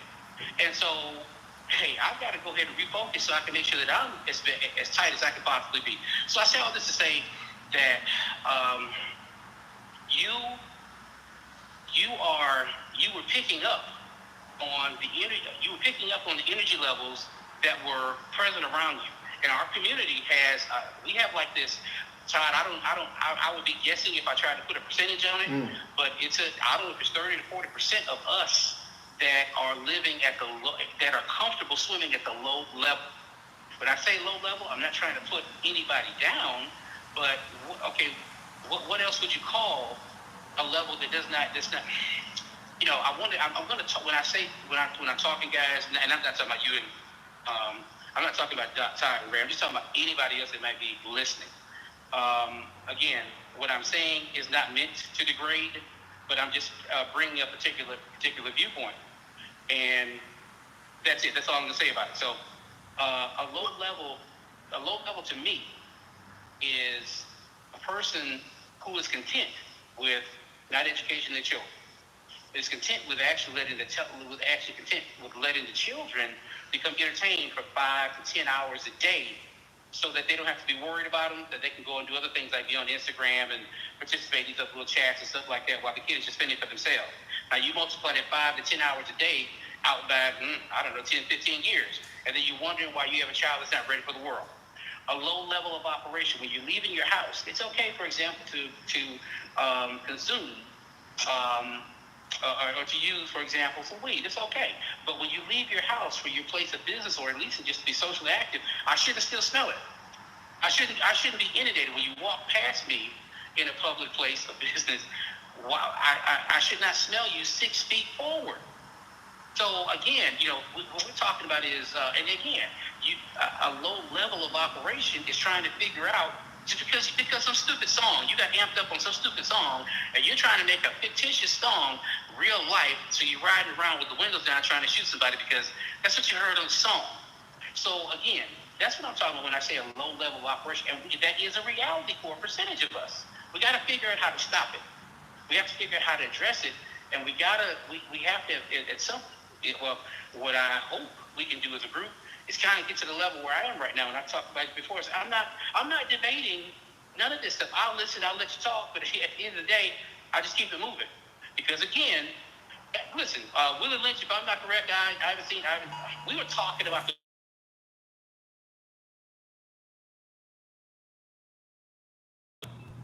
that's like, you know, when you give your kids some homework, and the kid has 50 problems on the page, and you sit down and you say, okay, well, this is your homework right here. So you get your simple addition. We'll get everything done. It's 8 o'clock right now. No, it's 6 o'clock right now. I come back after I've done what I need to do as a parent, you know, getting food ready and preparing the clothes, stuff like that. So I come back at 7:30. You mean to tell me you're still on problem number 3? That's what this is. So, you know, it's great. It's great to kind of talk about and to have a discussion about, but I sure as hell hope that the discussion doesn't keep carrying over. You can never make an appetizer a meal. And the work that we have to do right now in this day and age, I'm sorry, let me stop talking. Oh my God, that was the one right there. No. Say that part again about the app. That's new. I ain't heard that one. Say that again. Listen, you never make an appetizer a meal. It's not designed for that. All right, it's just trying to give you a great taste of something, but it's not designed to fill you up. And so, again, the work of, okay, it's great to talk about all these devices and all these things that were put in place to make sure that us as human beings, because we're human beings, to make sure that we only existed as in an animal state. All right. Well, guess what? Those things still worked. They were very effective. We were in a state of war. Whether you realize it or not, you were captured as a war. And the capture of war, your job was to create wealth for me. That's what was been done. It's done so well that their great grandkids are still living off of that foundation. Listen, bottom line, again, we don't have to keep talking about this stuff all the time because it's real. The kids that you see right now, the teenagers, the reason that whole white privilege. Yeah, that's what the company was built on. The company being the U.S. It was built on that, you know. So this whole thing about America doesn't work. Oh, it works perfectly. It works perfectly. It's doing exactly what it was designed to do. It was designed to have a permanent underclass always be the working apparatus for the people in power. I'm not saying if I'm white, I'm really not supposed to be working, guys. I'm supposed to be sitting back with lemonade, figuring out why you're not making me money based on cotton, based on picking up. Making me more money because there's never satisfaction with that class. Yeah. But even though you can say, well, the laws have changed. Okay, that's great. Laws have changed, but the culture hasn't. And it doesn't matter if laws have changed. If I still own 98% of the real estate, you're going to be renting from me. So I still control the process. So you change all the laws you want to, but you're not going to change that check coming to me. So that's what we have to start. Again, that's the conversation. That's the work right now. What this group is about, again, for everybody to talk, absolutely dialogue. But at the end of the day, end of the week, I want to hear some ideas. Okay, well, this is how we're going to attack this. I talked about something yesterday for a minute we didn't have time to expound on. But what we should be realizing right now as a group is talking about something that is a very real thing. The powers that be have figured out that the best way to make sure that you keep us out of certain areas that are that they have deemed to have all the resources, the benefit of all the wealth in terms of beautiful concrete streets, infrastructure, the better school systems.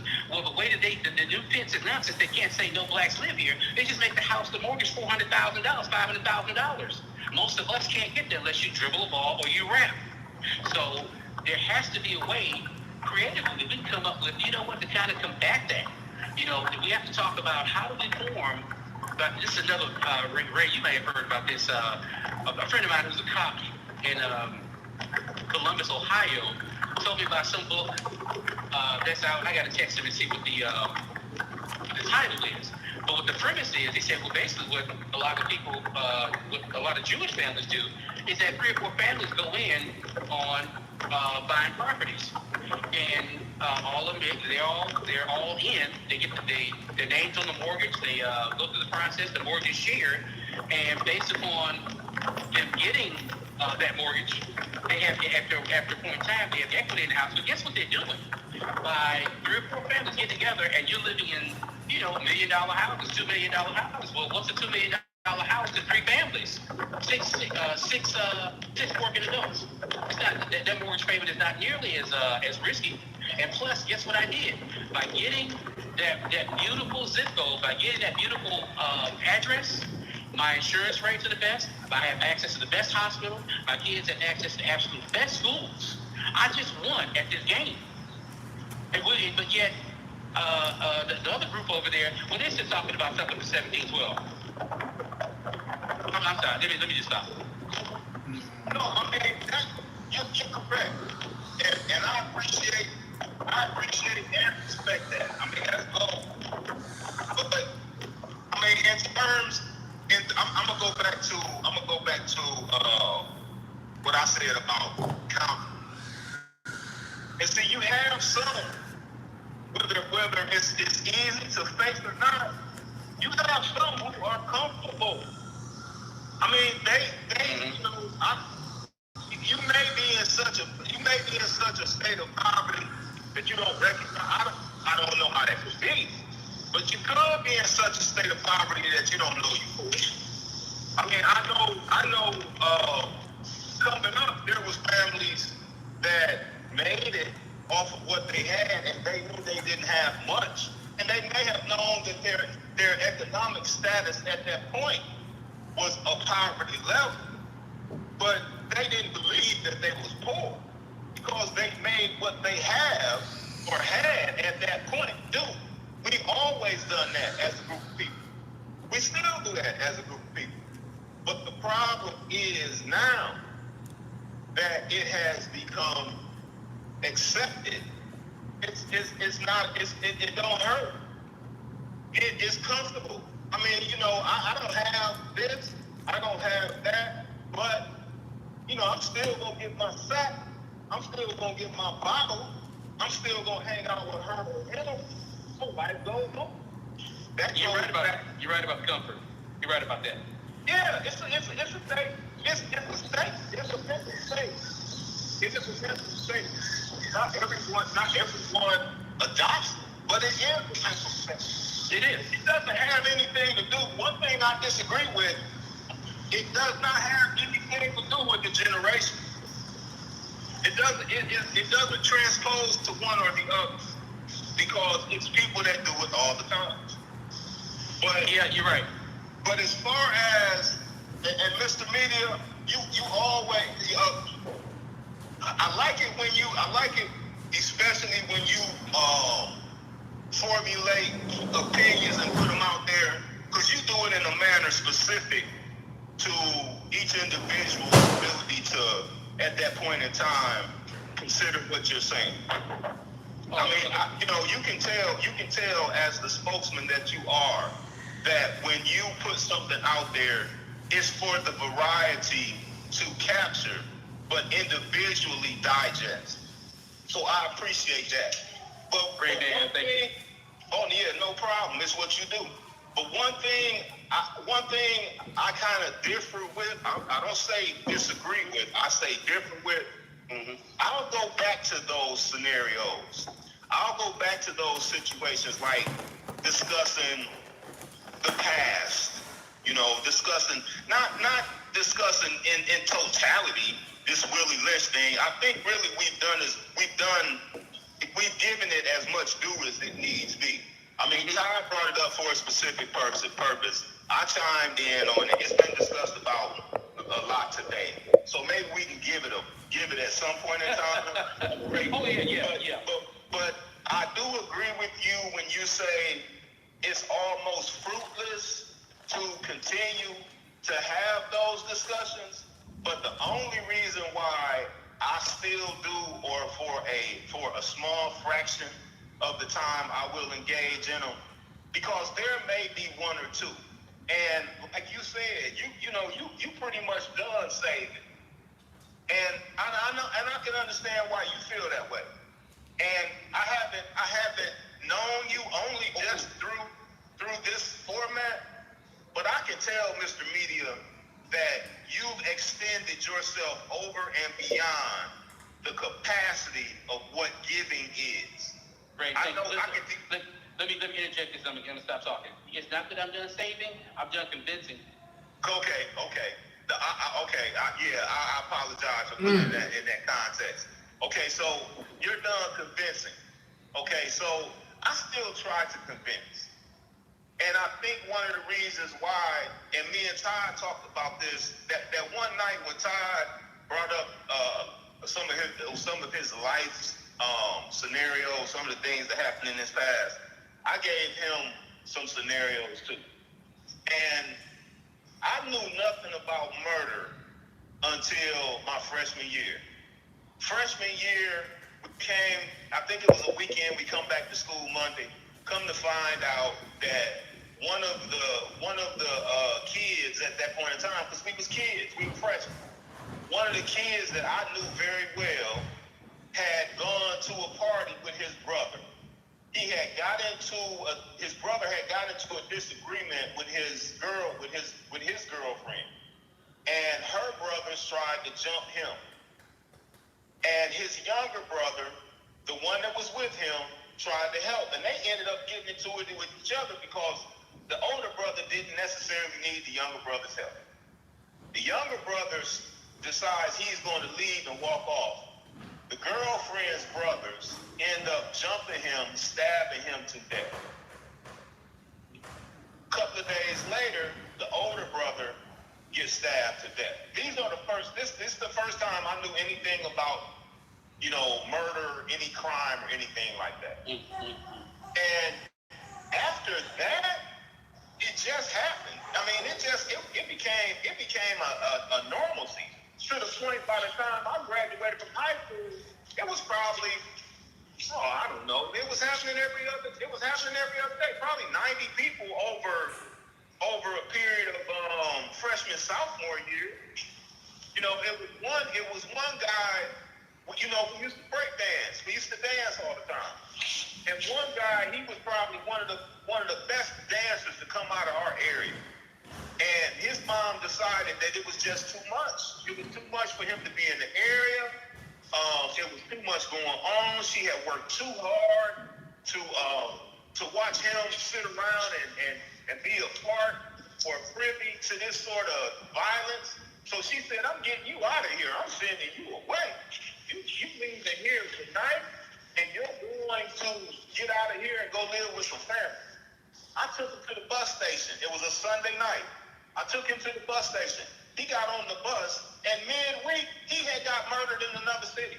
The city that his mom sent him to as a safe haven, he had gotten killed. So when you know, I constantly, because I feel like even though it may go in one ear and never reach the other to come out of, I'ma still see what's going on. You know, I'ma still get the shot. And you just solidified that's what you do too. I apologize for saying that you said you weren't going to save, because that's not what you said. But brother, you know, no harm, no foul. okay, and so you know, but you know, we constantly try to, you know, I can detect that you've had your, maybe not your field, but you went over and beyond to the point that that's where your mindset is. Whereas me, I feel like because of things that I've seen, some participations that I've had in previous activities, that I owe that. You know, I kind of owe that. So, you know. But Ray, let me, I'll give you a case in point. Now, I don't know about trucking. I know about airplanes to some degree. There's a couple different ways when we have a flight plan. There's a couple different ways that you can fly it depending on operational needs and other things at the time. You can fly it fast and hard, or you can actually, they'll have us take a flight plan that is actually a little slower, conserves on gas a little bit, for example. So if I would put it in trucking terms, you could drive hammer down, full throttle, get it down, or you could drive that thing, keep it in mind, fuel conservation, fuel costs, other things too. And so you have, I don't know, you have some people that, you know, some drivers like, hey man, I like to get it done, let's get it there, get this load, drop this load off. And you have other guys like, hey, fuel's too much right now. You know, you're only gonna save the difference of maybe 45 minutes when you come down to it. So why do all that? And you have the cost you could be saving. So, you know, you have two different, two competing outlooks, right? Right. Guess what you don't do? What you don't do is put the truck in park while you talk about it. You get that damn thing down the road. And so that's what our community's got to understand. The community's got to understand is that the need to talk and the need to discuss and the need to intellectualize on something, that's great. But where is the mile marker right now? That's where I'm at right now. All the talk is great, but what are we doing? How far did we get? And we cannot be in the same position. We can't be at the same starting point as we were when other people, not just us, when other people were talking about this thing too. That's why I'm like, yeah, I'm good. Brother, people have discussed, and you're right, you know, back when we were longer in the tooth. And again, during those days, I mean, everybody was making conscious points and coming up with some real singers and pulling out. I mean, it was like people lived to be able to read something extra in a book. Some extra publication to show, oh yeah, but you didn't know about this. Boom, what about that? We all lived for that in that barbershop or in that discussion. Again, but that was 1990, 91. It's 2021 right now. And so our measuring stick is, hey, how many NFL franchises do we actually own? Not just have one person in.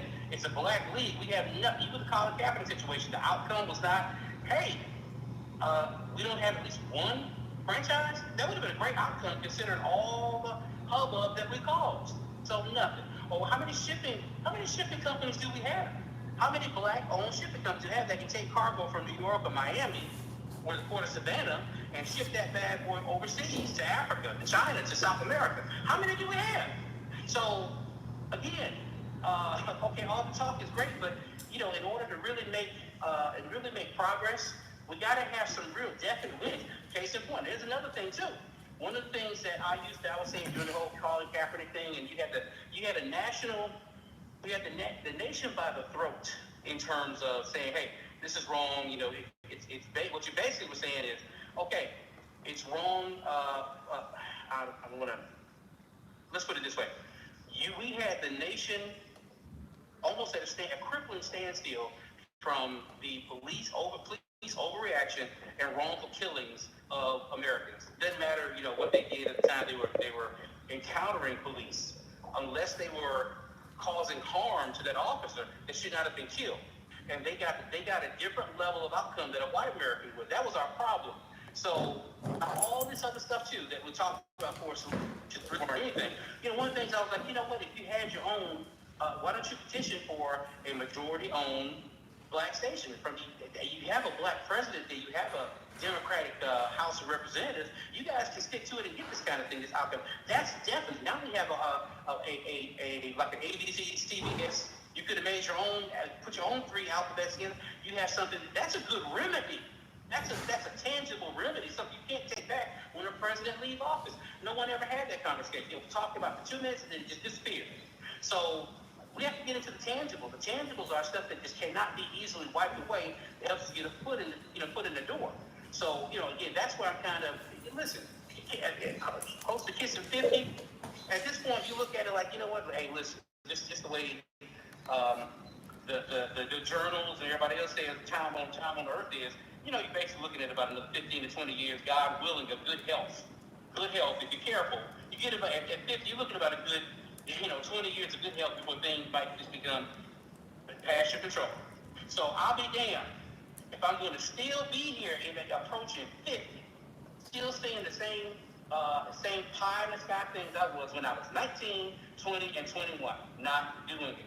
I don't have time to waste for other people that are still trying to figure it out. If I will extend my hand and I will pull you up from every trench. But if you got to think about it, I'll tell you what, I'll come back to you. I'll get back to you. Just wait right there. That's gold right there. Yeah, that's it, bro. That's gold right there. Yeah, I definitely agree. Jamar said, I don't think the person currently talking connects to the same trauma, but his financial literacy and his position to go forward is relevant and still good info.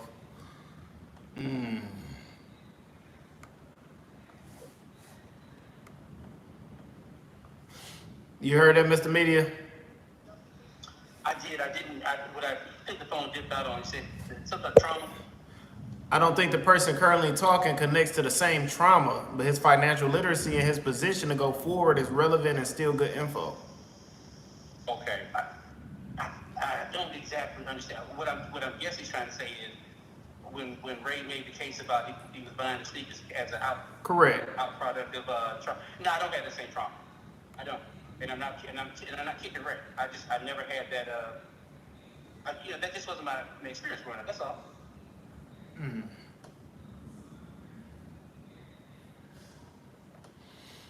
All right. As you was talking, I was pulling up something about generational curses because I think that's where we need to take this conversation: breaking generational curses. Let's see. But can we expand on that a little? What can excuse me, I'm sorry. Can we revisit that a little bit, though?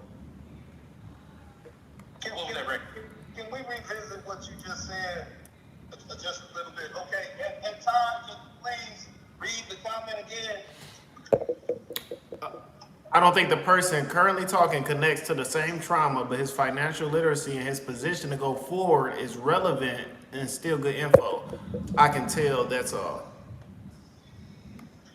Oh, that pretty much from what I dissect from that pretty much is synonymous to not being able to understand or again not relate to the information at hand. And if I'm wrong, if I'm wrong about that, somebody let me know. But it sounds as if here again, maybe not understanding or not connecting because of a certain demographic, financial situation,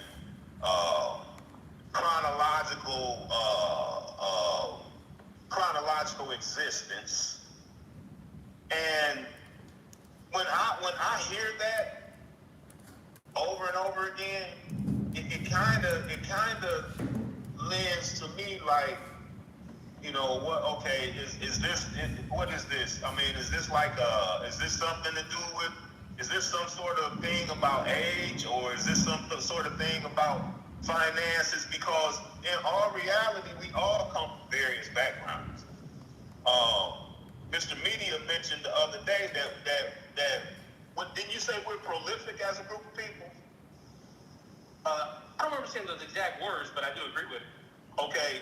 Oh, we're not monolithic. Monolithic, I'm sorry. Yeah, that's what I meant to say. I got a couple of 10 things going on in my head right now. That's great. Monolithic.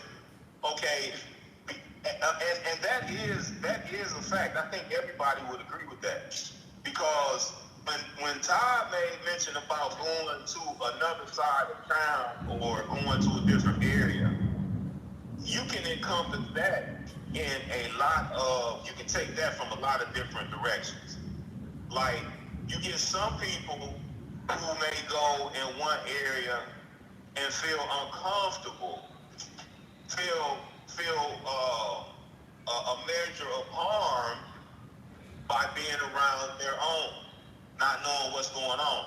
It's a difference in saying, I'm in an area and I know these guys over here, you know, because I know this is an area that, you know, this, that, and the third occurs, so I need to put my antennas up a little more and be cautious. Mm-hmm.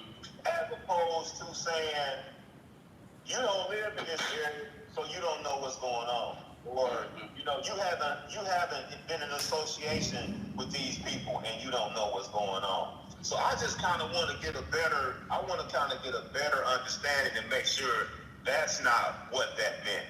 Because if that's what that did mean, that's not fair. That's not, I don't think that's conducive to what we're trying to do. Because if that's what that is, I just see it as a different thing. Well, now, Mr. Nelson, I don't know what he's gonna respond because I think he's still in the chat. I don't know what he's about to say to, you know, in response to what you just stated. But what I got from what he stated was, I don't think it was age more so, because I'm in agreement with him, and then I'm definitely in agreement with what he said simply because of the way that Mr. Media responded, agreeing with it. I think what he was trying to, you know, I could be wrong, but how I took it, he was basically off of how you know, Mr. Media was talking and what he was talking about. He didn't sense any struggle from his past. That's what I you know, that's struggle. Say that one more time. What kind of struggle? Financial. Okay, and I mean, because so are we saying maybe he didn't have the financial struggles that others have? Correct. What does that mean? What does that have to do? I mean, I'm not understanding. I do understand. Let me not say I don't understand, because I comprehend the meaning.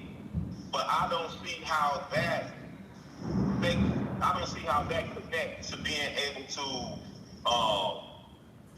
feel anything, because you can still not have a drink, but be amongst alcoholics and know how it feels. You can still not participate in certain elements that may be going on in a certain environment, but still have some negative connotation, or it still affect negatively. I mean, if anybody understands, I'm not putting down the comment. I just want more from it. Yeah, well. Okay, now, like I said, we're not. I don't. You know, we're not picking sides here. I'm listening to everything being said, and I'm coming up with my own opinion. Now, what I think, like I said, because he said exactly in the chat when I stated what I just stated, as far as you know, you don't hear any struggle from Mr. Media. Whether past or present, that's what, you know. Just the whole time he's been on the show, you don't hear, you hear a lot of financial literacy. You hear a good upbringing, and you know, basically, you know, you don't like the trials and tribulations me and you might have went through in our childhood or our past. You don't hear that from you don't hear that from. First of all, let me choosing sides because I'm not doing that. And I'm not. And let me butt in and say something. It wasn't until Ray brought it back up again that I even kind of stopped and I got a different feel from it when Ray brought it back and kind of said it again. I would absolutely not want anybody to think that I'm trying to put down anything Ray has ever said. Because really, when Ray's talking, to me, Ray's talked about turmoil, but I never really associated with. I don't know. It was this is just me again. The way I didn't associate it with a struggle per se. What he said was, what I associate his trauma with. What he's saying is, to make up for, to me, an emotional lacking. He went for getting the Jordans. Remember, the Jordans are expensive. So to me, I wasn't thinking on that way when they said the whole thing about I don't have the same trauma. I didn't have the same type of trauma, but that doesn't mean that, Ray, in any way, shape, or form, it was any way less than. I would really be bothered if that came across, No, well, my whole slogan in life is it's not about how you start, it's about how you finish. So I don't care what happened in Mr. Nelson's childhood. I don't care what happened in my childhood. I know where I'm at right now. I know where Mr. Nelson at right now, and you know where you at, Mr. Media. So the upbringing and all that, where all the generational curses and why we did certain things in our past, and that's the past. That's exactly what it is. Right. That intentionally or non-intentionally made us who we are right now. So yeah, you Mr. Media, you might not have went through some of the trauma that we went through, but you've seen it around you. You get them? Yeah. So yeah. I grew up in my stepdad's house, but he was so good, I never even knew he wasn't my real dad until maybe that third or fourth grade when I kept asking, why is my last name different from you guys? Which is really a testament to him. So, there it goes, another discussion of, getting in touch with my real dad, my blood dad, and all the issues that he had. So, nobody is, everybody's got a story. But yeah, and again, this goes back to what we just mentioned before too. It's difficult to really have a dialogue when you can't interpret, all the conversations. But you can't really hear how a question is delivered. There's a difference. You can say it 6 times, and it means something different because every one word's intonation. Well, it's not about what you say; it's about how you say it. And you know what else? Jamar has such great input. His conversation is captivating. And I really wish that he would reconsider aligning with a call or aligning with a live, connecting with us, because it is obvious from his input, from his comments, that he's a thinker. And not only is he a thinker, he has taken time to consider and put into a fact-finding, fact-building portrayal of words that he's saying. Because he's articulating this into literacy on a format. I can only imagine what his tone and what it would be if he was actually speaking those same words of intellect. I really wish he would reconsider, because it's obvious he's a benefit. He has opened up dialogue during our conversation. Go ahead. Yeah, he's opened up dialogue within our conversation that has promoted various parameters of thought. But it's true, because there's another conversation in there, Ray. There's another topic in there. And the other topic especially is between, in the Black experience, those that have been financially fortunate and those that have not. And and the impacts of that. There's another conversation in that. Yeah. Another show. That's another show altogether. So I applaud him. I mean, I guess, you know, it's just like, and I know we've all done it. I have done it. You read a text, and you may read that text twice and get 4 different meanings, 5 different meanings. Yep. You only read it twice, and you may get 4 or 5 different meanings. Sure can. So by composing and dissecting what he puts into print, you can gather what it is that you can gather what it is he's saying. But it would be so more. I mean, you know, the emphasis on what his thoughts are would be you know, it'd be even that much more gratifying. Well, I might. And I think, and I'm gonna say this to you, Jamar. I think you owe it to us. I was just about to say that. You owe it to us. I was just about to say it. Yeah. But I appreciate you, Jamar, man. You quite the guy, man. I appreciate it. I mean, because you come across with not only with intelligence, but like I said, you can tell that it's not something that it's not off the cuff. You know, I'm just blurting stuff out. You know, I'm just speaking something that I might have, you know, overheard from a topic yesterday. He is actually formulating these thoughts and opinions, you know, with heartfelt and, you know, consideration that comes from within. Yeah. So I respect that. I would appreciate it. I think it would be so much more beneficial and a greater service to everybody in the lives if you would ingratiate us with your intelligence and your ability to communicate on the platform. And then we won't have some in-between words trying to figure out what it is that he's speaking. But you have the ability to formulate, so come on with it.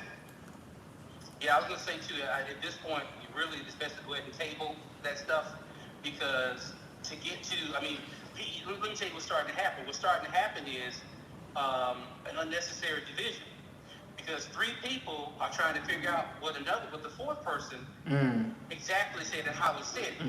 And so, which can cause more, once again, this is what we're talking about when we're saying, hey, we have to have we have to be able to effectively communicate in order to get into the same direction, go forward to success. This is a classic example. So, out of a particular point, that's a well-deserved point, because when you back it up, and again, you put more emphasis on another word in the sentence than you did in the last go, it means something totally different, and now you got to figure out, what the hell is he really talking about?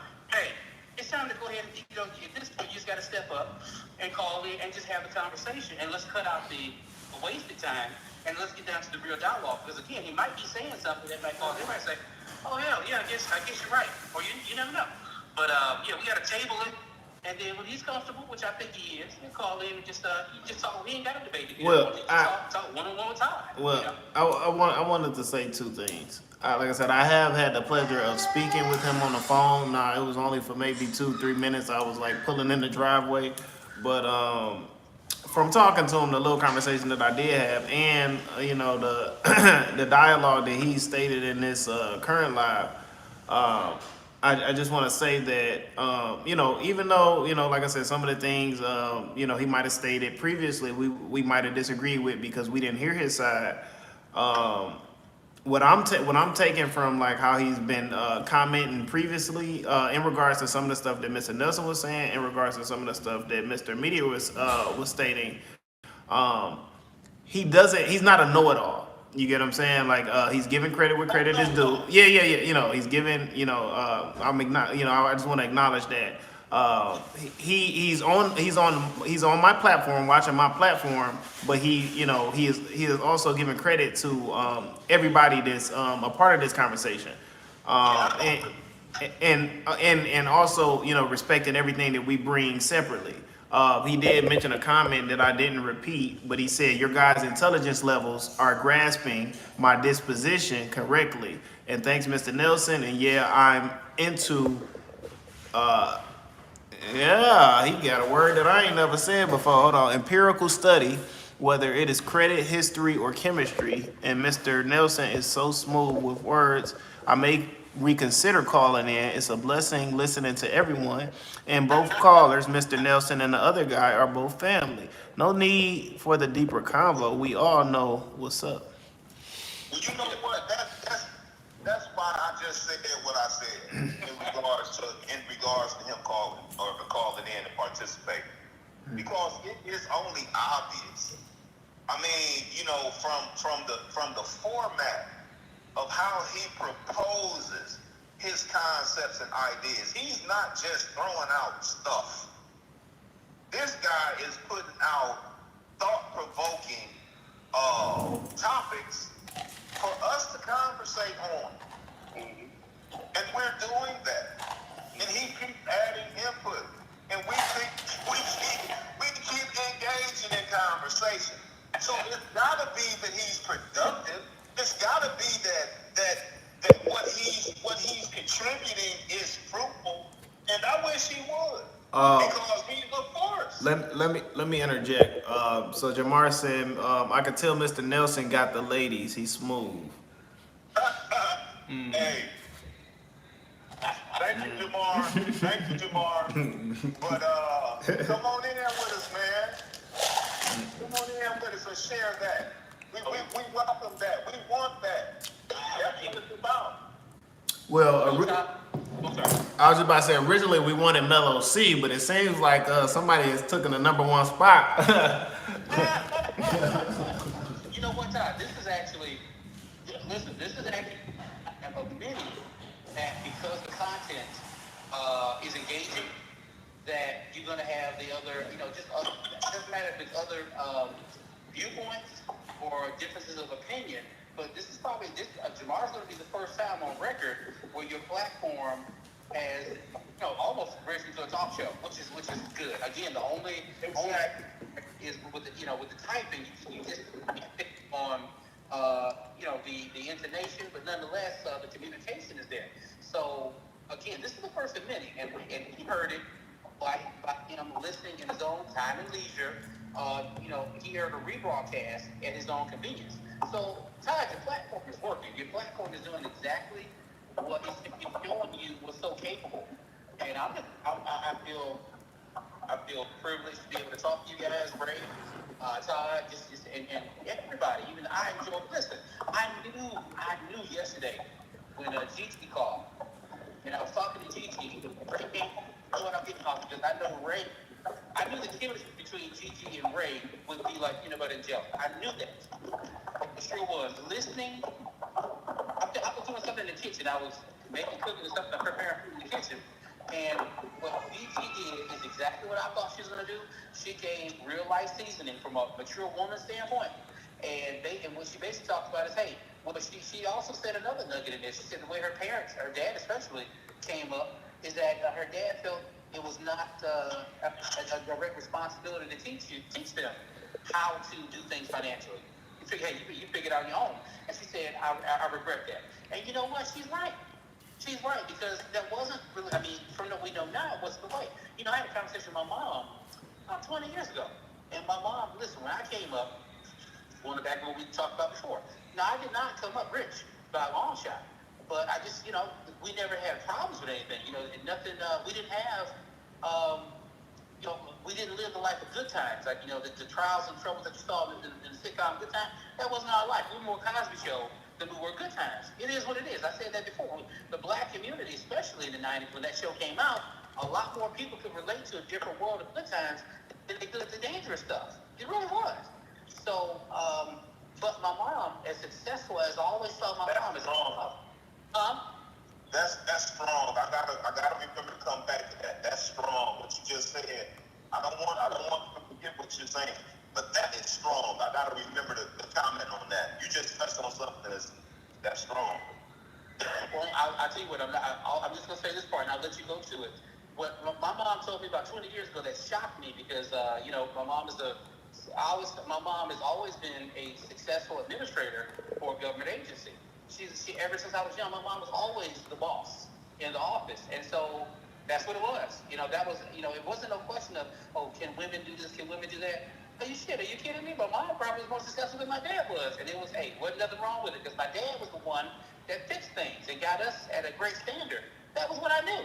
And so, anyway, she told me, she said, man, we didn't know anything about, investing. So I wish I did. We went so further along, but we just didn't know about this stuff.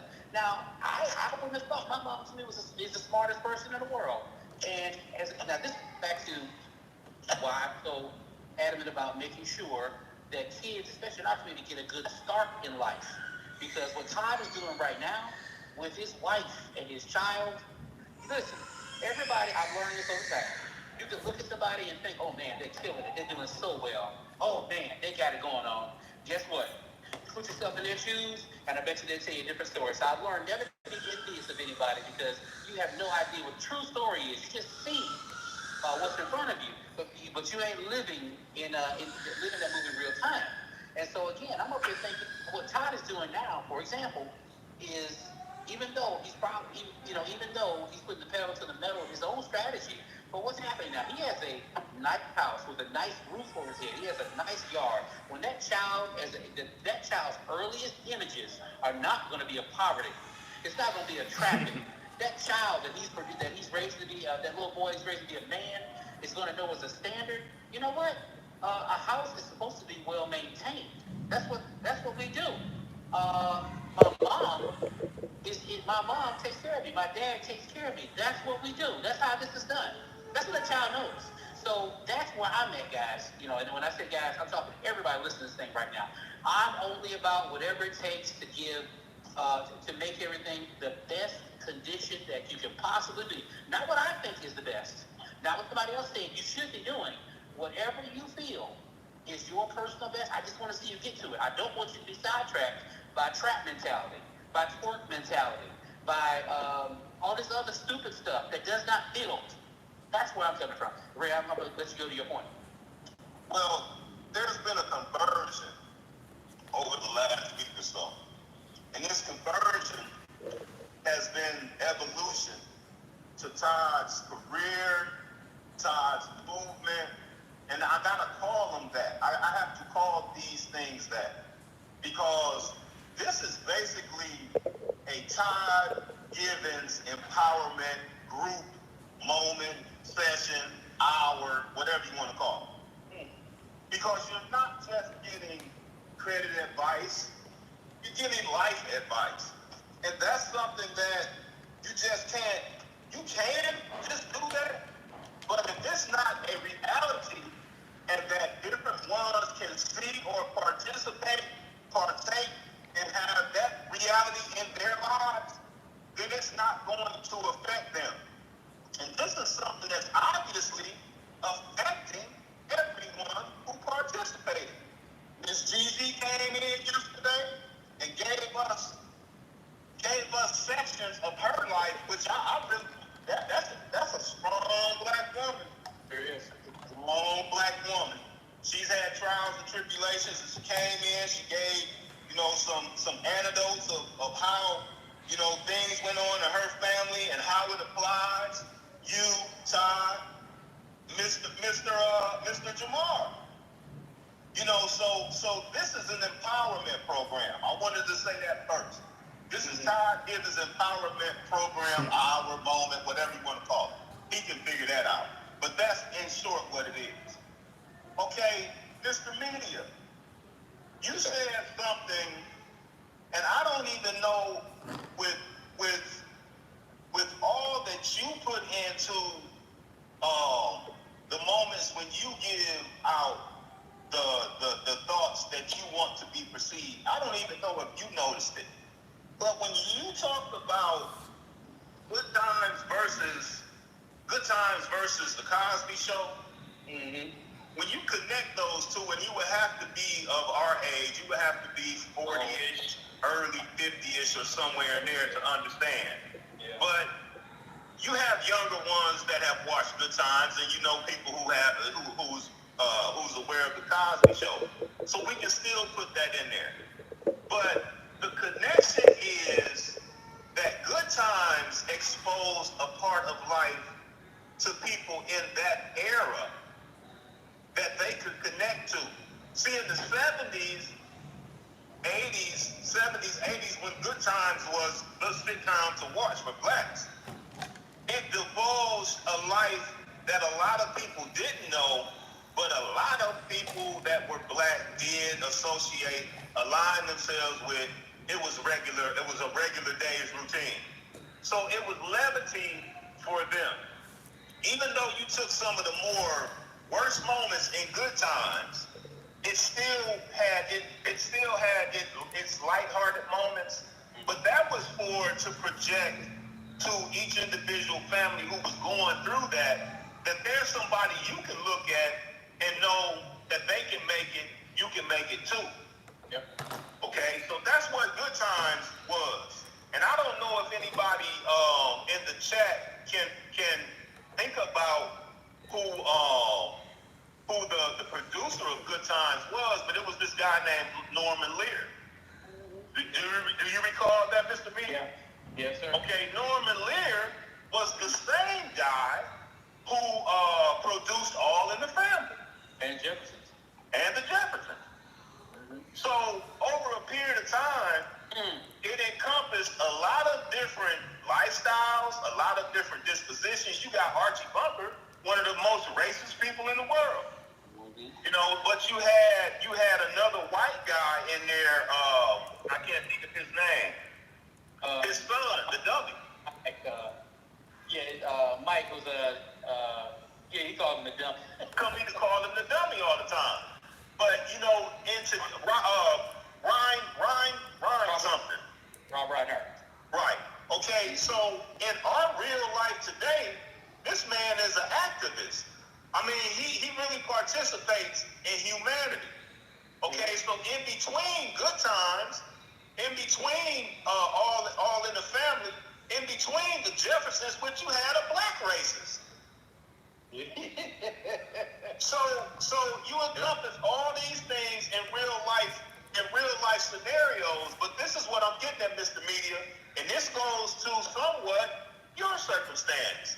Because no, you may have not experienced the financial difficulties that some have. You may have not ran in circles of gang activity or even associated with people or had been around those scenarios. Which brings us to The Cosby Show.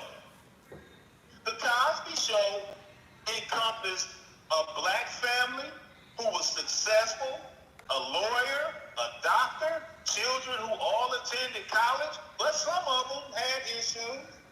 Lisa Bonet, she had issues. Malcolm Jamal Warner, he had issues. They all had issues. They all struggled. They all had independent struggles. So I think when you touched on that, whether you meant to do it or not, subconsciously you put right back into the entire conversation of what we was talking about. We are a monolithic group of people, but if we're not careful, I'm gonna bring it up one last time, and then we're gonna put that guy to bed. But if we're not careful, we will carry on the Willie Lynch doctrine and on and on and on, because when you encompass all of those things, it was just that one part of your conversation, which I said, I gotta stop, I gotta remember this, because it was so powerful at that point. But Ty, yes, you have a format, you have it's beyond just your normal situation. I'm done talking after this. I just want to interject one more time. It was a story that I have stumbled upon because of my father. A lot of you guys might be, especially if you're older, you might be familiar with the story. But it's a very, very powerful story with a powerful message. I had to actually find it because when I first heard it, it was through like audio. So I actually found the actual story. I want to read it on this particular live because the people who may have not stumbled upon it, I just want them to receive the message. It's the ship repairman story for those of you who might be familiar. But I just want to, it's a short story. I just want to mention this story and then I'll let you guys take it away. All right, Mr. Nelson, Mr. Media, you both ready? Yes, sir. All right. Y'all gonna, I know Mr. Media, if he ain't heard it, he gonna love this. All right. Here we go. A giant ship's engine failed. The ship's owner tried one professional after another, but none of them could figure out how to fix the broken engine. Then they brought in a man who had been fixing ships since he was young. He carried, I'm sorry, Jamar was commenting. I want to start from the top. This is a perfect story. All right. A giant ship's engine failed. The ship's owner tried one professional after another, but none of them could figure out how to fix the broken engine. Then they brought in a man who had been fixing ships since he was young.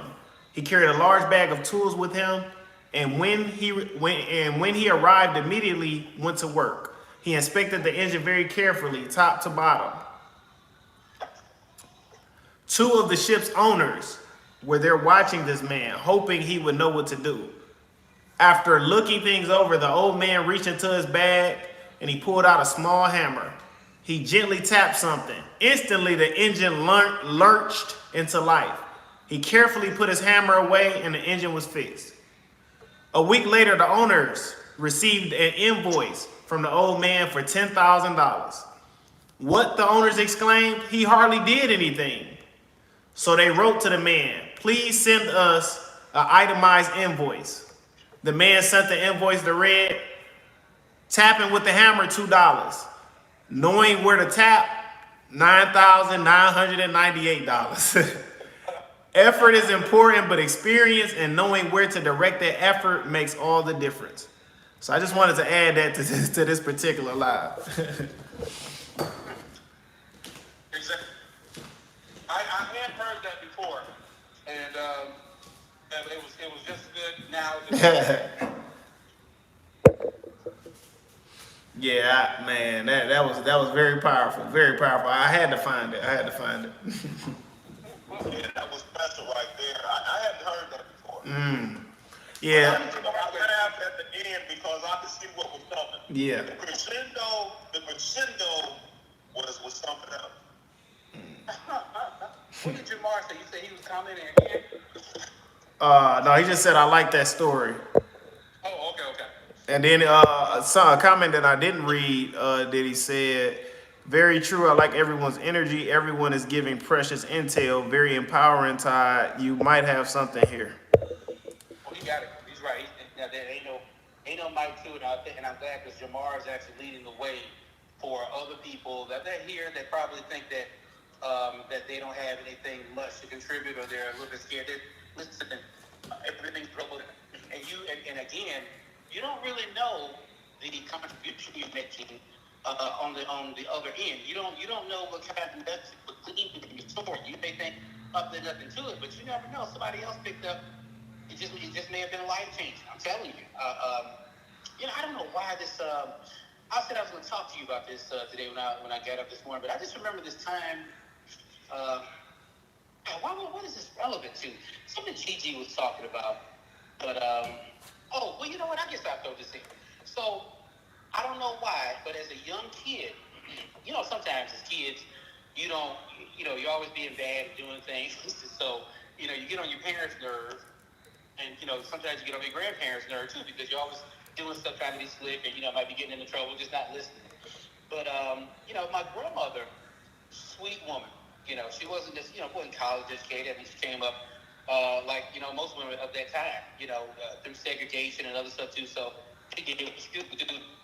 She had my mom. Well, the oldest was my uncle. Then my mom was in the middle. Then the younger daughter, which is, of course, my aunt. So they did what they could in the rural South, trying to survive. And this goes back to what we talked about with the college or no college conversation. And so my mom's generation, of course, there was no question you go to college because that's the only way. As blacks, they really saw a pathway to real success, to get great jobs and great benefits, to finally participate in the American dream. So, my mom, when they came up, it was, of course, college, nothing but more college, please, thank you, put extra college on the plate. because we got to get a competitive advantage. They saw segregation. They saw it firsthand. So anyway, um, of course, I spent a lot of time as a young kid around my grandma, and that was the babysitter. And so anyway, my grandma she was not she wasn't I'm not gonna say she was a tough one. She's very smart in ways that we of course couldn't see as kids. But I look back now, she just had a perfect balance in everything. And I remember this is again why it's so important to get your family right. So when you start having kids, everything blends in. I'm just so against us. I'm just against any community, not just blacks, but just any community that's not taking care to make sure that you provide the best environment for probably the most important decision you will ever make is having kids, bringing another human life force in you that is going to contribute, good or bad, based upon the upbringing. And so, my mom got married to my dad. Everything was fine. Then they had me. They didn't just, have me and I came along and all the other stuff. They just planned. Now, they didn't work out, but they gave it a shot. And so, anyway, on my grandma's side, I would go spend summers with her.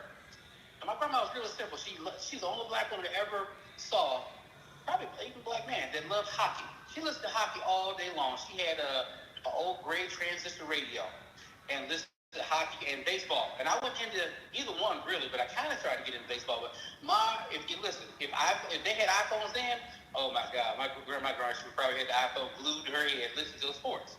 So, and she always drank Pabst Blue Ribbon beer. She loved Pabst Blue Ribbon. And just was simple. You get in there and cook, no haggling or whatever. My cousin and I were the same age. She was born in February, out in August. And so we spent almost our childhood, we were always together. And so I just remember these little simple things. When it would rain, like it's raining right now in Detroit, when it rained outside, we used to have to, all of us, we would go into one of the rooms in the house. We had to turn off and unplug everything electrical. Turn it off. Sit on the sofa and wait for the storm to pass. I don't know if y'all are too young to remember that. Y'all don't know about it. Ray, all of this is like every black family, I ain't going down south for that purpose. Turn it all off, sitting in the dark. Tornado go around you if it's the house again. Well, Todd didn't know anything about this, so I guess we're educated there. So we used to have, it didn't have to be turned off. It had to be unplugged. You better not think about touching anything electrical when a storm was passing over. And it'd be like sitting in the funeral home. Everybody just sitting in the chairs, just looking ahead or whatever, counting time, whatever. That's how it was. And so I remember, Ray doesn't remember this. I remember when TV was really first kicking in, like they had the antennas. I think they were big stuff because they had an antenna on top of the house. That there was an antenna box, and if you turned it right or left a couple spaces, the antenna actually swirled around to get the best reception. So I think they were probably high class by having something like that on top of the house. If your picture's too fuzzy, you just turn the box on top of the TV, and then the antenna would and the TV would get clear or not. So Ray doesn't know anything about that. So, but I remember, I don't know why, and my grandma loved having a peppermint. I could always count on a peppermint being somewhere around. I don't know why, but these peppermints would just magically appear, something to suck on. So, anyway, we weren't bad. We were kids, probably high energy. So I used to get on my mom's nerve, of course, whatever. My brother was cool. But somehow, I don't know what happened, but something just clicked in my head. Even as a child, I'm talking like maybe second, third grade, maybe even younger than that. Something said, hey, you know what? Cherish your grandmother's time. I don't know why. I remember as clear as day. Like somebody wrote it in a memo that I had to file, but I did. And literally, I was like infatuated with my grandmother. And I always kind of felt like I was probably her favorite. Of course, she'd never admit. But I just remember there's this one other time. Oh, well, yeah, I won't share this story. This gets into something else when we discuss this type of thing. But anyway, now I was bad. I used to get, of course, whippets. But if the belt wasn't around, then they go get a switchboard. And man, my mom was tearing my legs up one day with a switch. And I know I was running. And so she couldn't keep up with me. But my grandmother was sitting in a chair, like a recliner chair. She was reading the newspaper. She wasn't even paying attention to us. So my mom was chasing me, tapping me on the legs of that switch, and I'm tearing up the carpet. I'm just making flames about to run away. All of a sudden, I felt my grandmother's hand grab my arm just from behind me. She's still sitting in the chair, but she grabbed me so I couldn't keep running away from my mom. And so, because of that, of course, my mom got over me and just delivered the rest of justice at that point in time. But what's crazy, I don't know why I remember this like I do, but at the time my grandmother had me in her grip, I knew I could have broken away easily. But I wasn't going to do it because if I had done that, I was more worried about hurting my grandmother. So I took the lickings, And so I don't know why that's relevant per se, but I was just thinking about the fact that the connection that was there, the respect level that I had for someone that I realized I had absolute love for me and love for us is all a part of what we talked about before. In all the things that are important when you're starting off with a family, it's so important to get it right as much as you can. You're never going to be perfect, but there's a lot more to getting a good start in life than, okay, well, we'll figure it out. You got another life here that you got to be concerned about that has to have the best of the fighting chance, And so that's it. It was relevant to something more succinct, but that's it. I'm stopped talking. You brought back some memories, but I will admit the antenna thing is brand new to me. The antenna thing is brand new to me. But I do recall going down south as a kid, there was so many differences between being at home in your regular environment as opposed to when you go visit people. And I'm going to tell the truth about the matter. I hated visiting people as a kid. Mm-hmm. Normally it would be enjoyable. You couldn't wait to go to places. I couldn't wait to get back home. Because it was always weird. Like you just said, it was storm and you would have to turn everything off. And 9 times out of 10, in those areas, the power went off anyway. So now you're sitting around with candles and no noise, it's hot, and you waiting for the storm to pass. I mean, if the tornado's going to hit the house, want to hit it with the lights on, can't we turn the fan back on until the power go out? Why do we have to sit in the heat? Why do we have to sit into the heat and wait for the tornado to come? Can't you leave the air conditioner on? If we gonna get blown away, can I be chilly when it happens? Oh my God. Tim. It's just, again, it's they're right. We are from another generation. And you know what I always say, Raz, I will never be, when I get older, I'm not going to be that grumpy old man, especially, or just out of touch, with things, or unable to adapt and change. I always said that, And, but I do understand how easy it is for people to get in that mindset. And I would say, you know what else too? And that understanding that helps me to kind of deal with folks that are older. Because, you know what, I get it. And you know what else I'm starting to understand? Although I'm not there yet, I understand that your ability to filter, I understand why it goes away. Because you've earned it. Hey, that's exactly it. You have earned it. And you know what? You certainly don't have the patience to pretend anymore. So that's one lesson I would pass around to the younger guys. We deal with the older ones. Hey, listen, they just don't have time to hear the same story that they heard 6 other times before and saw 8 other times. No, not doing it. And so, but anyway, I guess I don't want to make this up. Well, you can get you can be 21 or 22 and have a 14-year-old brother, and he thinks you're old. Oh my God! Imagine that. You can be old. You can be old to your 14-year-old brother. So everybody who lives and has the opportunity to speak to someone in their 40s or 50s, and they're 22, 25, you're going to get there, and then they're going to talk about you. Oh yeah. So it's good though. That's how we digest what we learn. I agree. For years, that's all we was allowed to do was to sit around and tell stories. That's how we taught each other. Ray, I'm gonna tell you, I would never. I could never. We were never allowed to consume a lot of TV.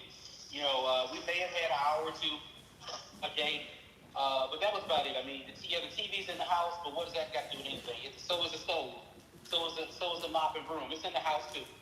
So, but we're just like, hey, you need something to do, you need to go study. You need to be doing something. You need to be doing some reading. That was it. And it wasn't forced. It wasn't anything. But because I'd always, as a young kid, I think I had the first things that I really remember are like my Peanuts. Oh God, the kids are probably know that easy. The Peanuts comic books. Snoopy and them. That's probably why I learned reading my Snoopy. I love Snoopy and the Peanuts. That's all I would do. I would tear those books up. Listen, I would get in trouble because my mom found out I wasn't sleeping because I had the flashlight under the cover reading. That's how it was. That's how deep it was, So, and that's just what it was. We were getting lost in stories. The Hardy Boys, Nancy Drew, oh my God, Black Beauty, the horse. I mean, I just remember all these. My mom just bought these book collections. I would tear through those things like people tear through DVDs and Netflix right now. That was the time. But anyway, we can wax nostalgic all day long.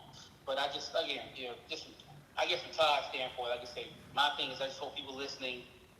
You pick up little nuggets here and there, but I will never apologize for what my goals do is to attain credit, ultimately wealth through business transactions, to be in a point where I can, I can empower good ideas when I see them, good folks when I see them.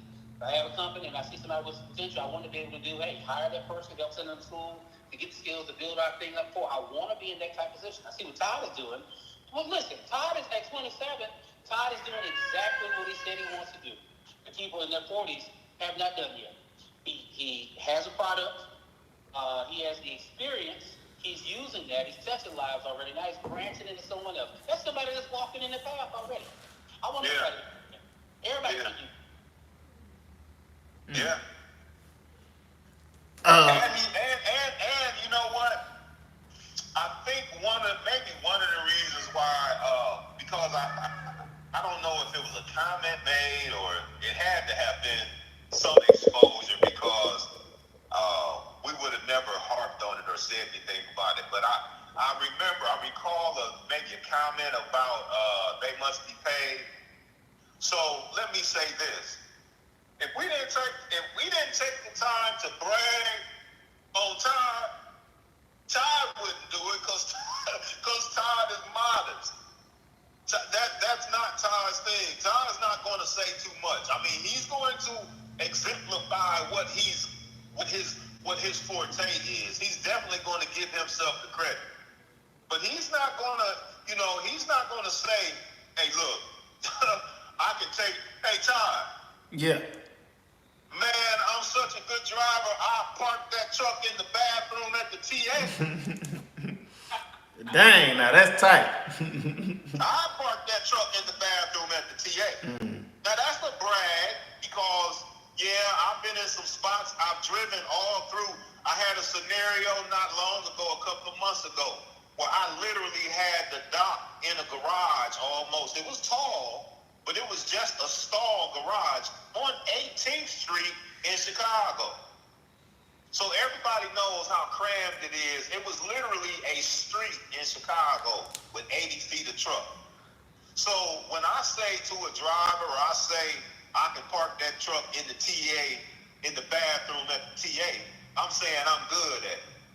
Well, Todd's not going to elaborate in such terms because that may be bragging. So we speak up for Todd in those situations. Todd's platform has taken on it has gone to a level that really I don't think any of us we couldn't have imagined it. No. Well, not to say that this is it, because it's going to evolve even further. Correct. The evolution of what has become is only growing more and more and more. The topics are becoming more in depth. The audience participation is becoming more involved. So it's growing.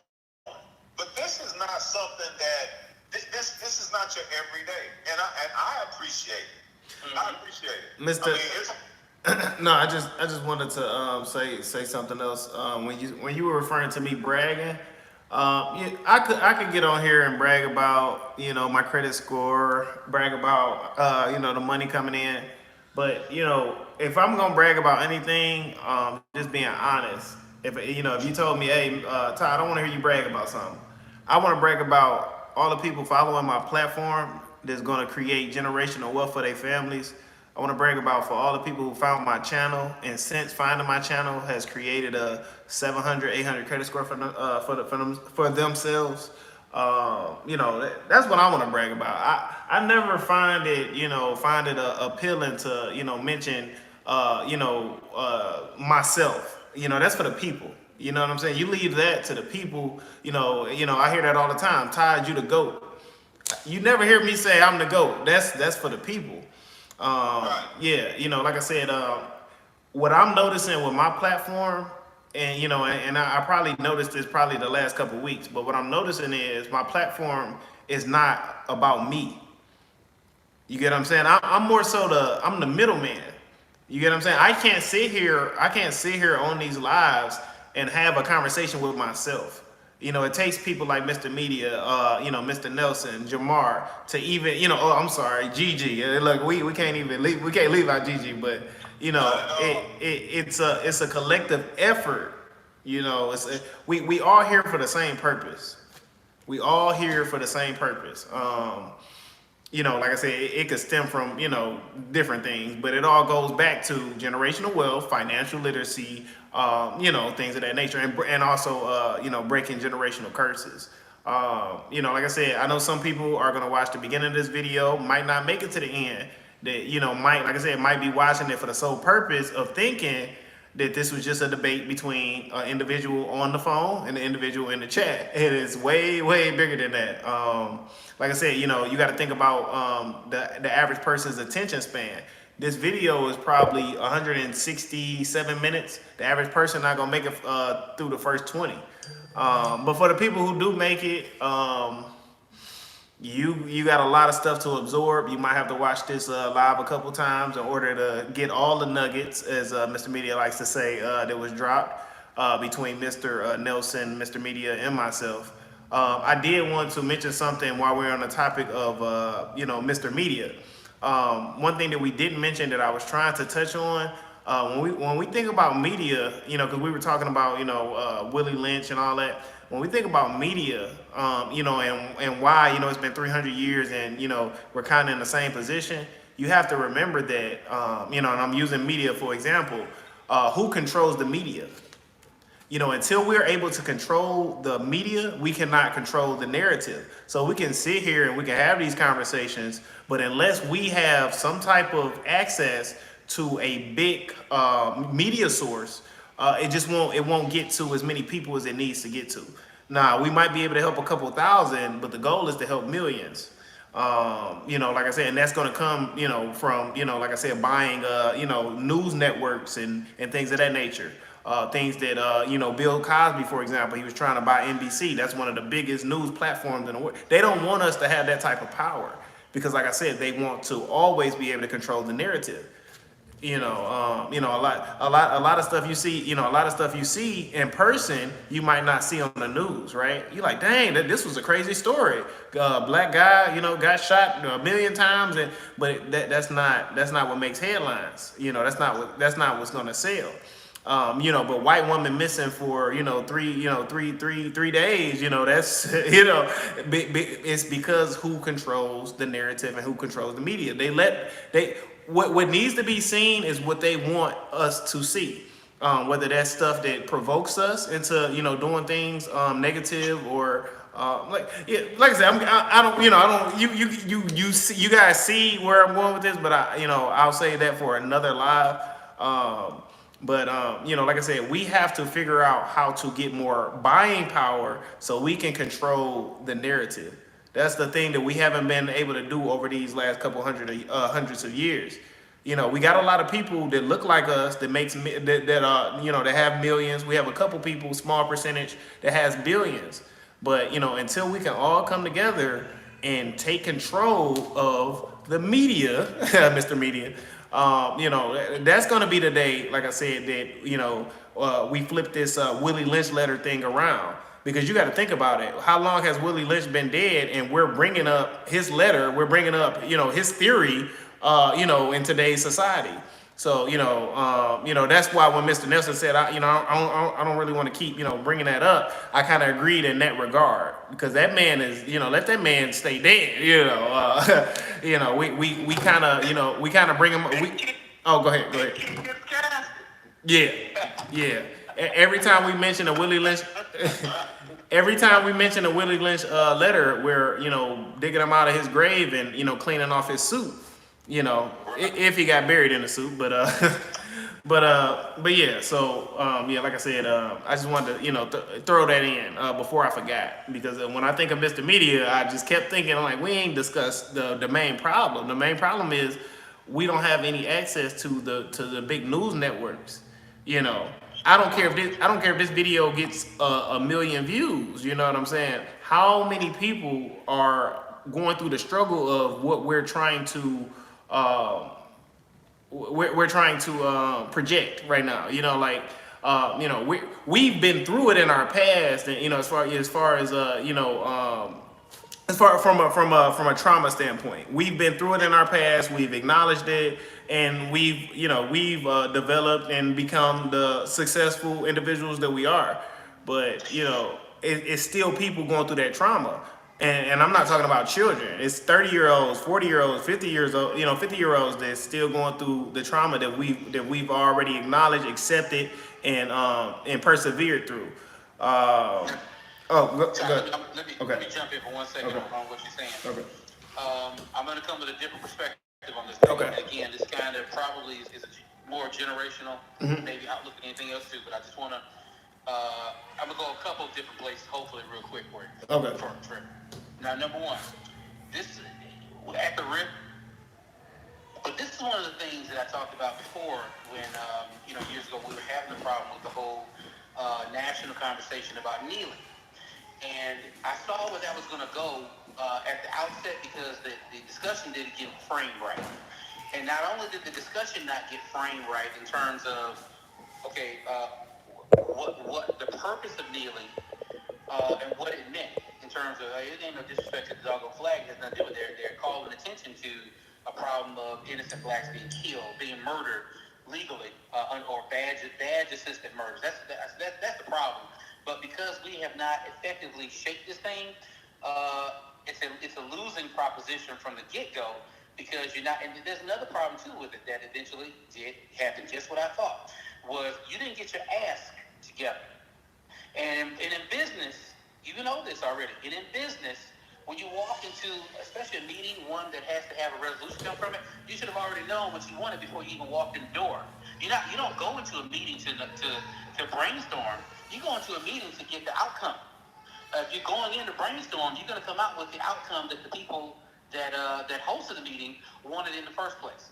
And so the thing is, what's the outcome? What are you trying to get as a result of this doggone thing? You should have been trying to angle for since you made it about sports and you're having this big disruption. Okay, well, what is something that you could ask the NFL to do to show proper gratitude?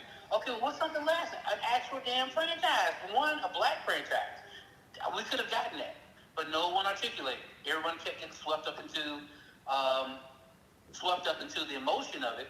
And the problem is, once it got past the second week and the third week, it was impossible to put the genie back in the bottle because white folks, especially the racist elements, had already made it. What they did, they successfully branded it the wrong image, but they were a success in branding it as being not patriotic.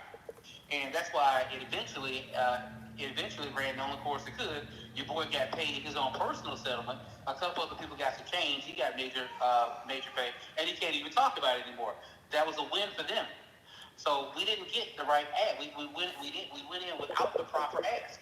Second thing, we had a black president in office. We have not. So anyway, Sir T, we're talking about strategy here, and we're talking about ultimately the residue of having control over media. All right, well, this goes back to case number 2. If you had a national if we knew the whole thing behind Black Lives Matter, for the most part, well, one of the things anyway, was that we felt that we were not being able to get a message out, we were not being respected, and that we're just getting tossed around in the wind. One of the things at the time that you had the chance to get the ask right, especially when all the political candidates were campaigning, no one ever asked for it, just what Todd just said. Okay, we demand as part of a national, we demand as part of something that'll help us finally better integrate in society, we want our own major broadcasting license. That's what we want.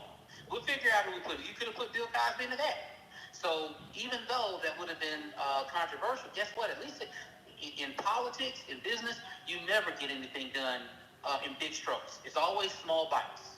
But 10 small, but you don't eat an elephant one bite. You only eat an elephant one bite at a time. You can never eat an elephant in 2 or 3 bites. So what you do is you get your ass together first. Once you get your ass together, even if they reject it the first time, guess what? The precedent has been set. So the second time it comes around, you want to come to me for another vote again? Okay, that's fine and dandy. You don't have to. Okay, so I'm kind of going into a third point where we have to get to sophisticated in a matter of sophistication. And this started to happen. We had this discussion before. This started to happen in Black America this last time around, this last election, even after Trump. Black folks had gotten to a point where they were just beyond because of the Obama years. Okay, great. We finally had a first black. That is great. It's beautiful. But I'm looking at a pantry. In the pantry, I don't have the kind of food stock that I thought I would from this experience. I'm short on sugar. I'm short on flour. I don't have any pepper in here. I thought I'd have a little bit more of that. I thought I'd have a whole bunch, but I don't have anything to cover for what I thought would be, a benefit here. So black folks and black men in general, just like, okay, save all the drama, save all the platitudes. I've heard it before. What are we talking about here? Let's get down to basics. That is when you saw mostly, Hillary trying to kick up dust and then you saw the Clintons, not just Hillary, but Bill too, trying to guilt you into just go along, get on, come around. And black men were really saying, no, I'm good. That was such a danger that they had that they eventually put, Joe into the race to kind of try to soak up as many black female support, and then the females guilted the males to kind of come around. But, to some degree, where I'm going with this is, okay, since I have to give you this support, what am I getting? What am I really getting? I'm not talking about the damn stimulus or PPP. What's the residue that we're going to get from this effective group? Something lasting. Those are not things we should have been asking for as an ask. And so going forward, it's the same thing too. Get to your ask. This says, the politics, we romanticize the vote so much. But for every other group, the vote is about business.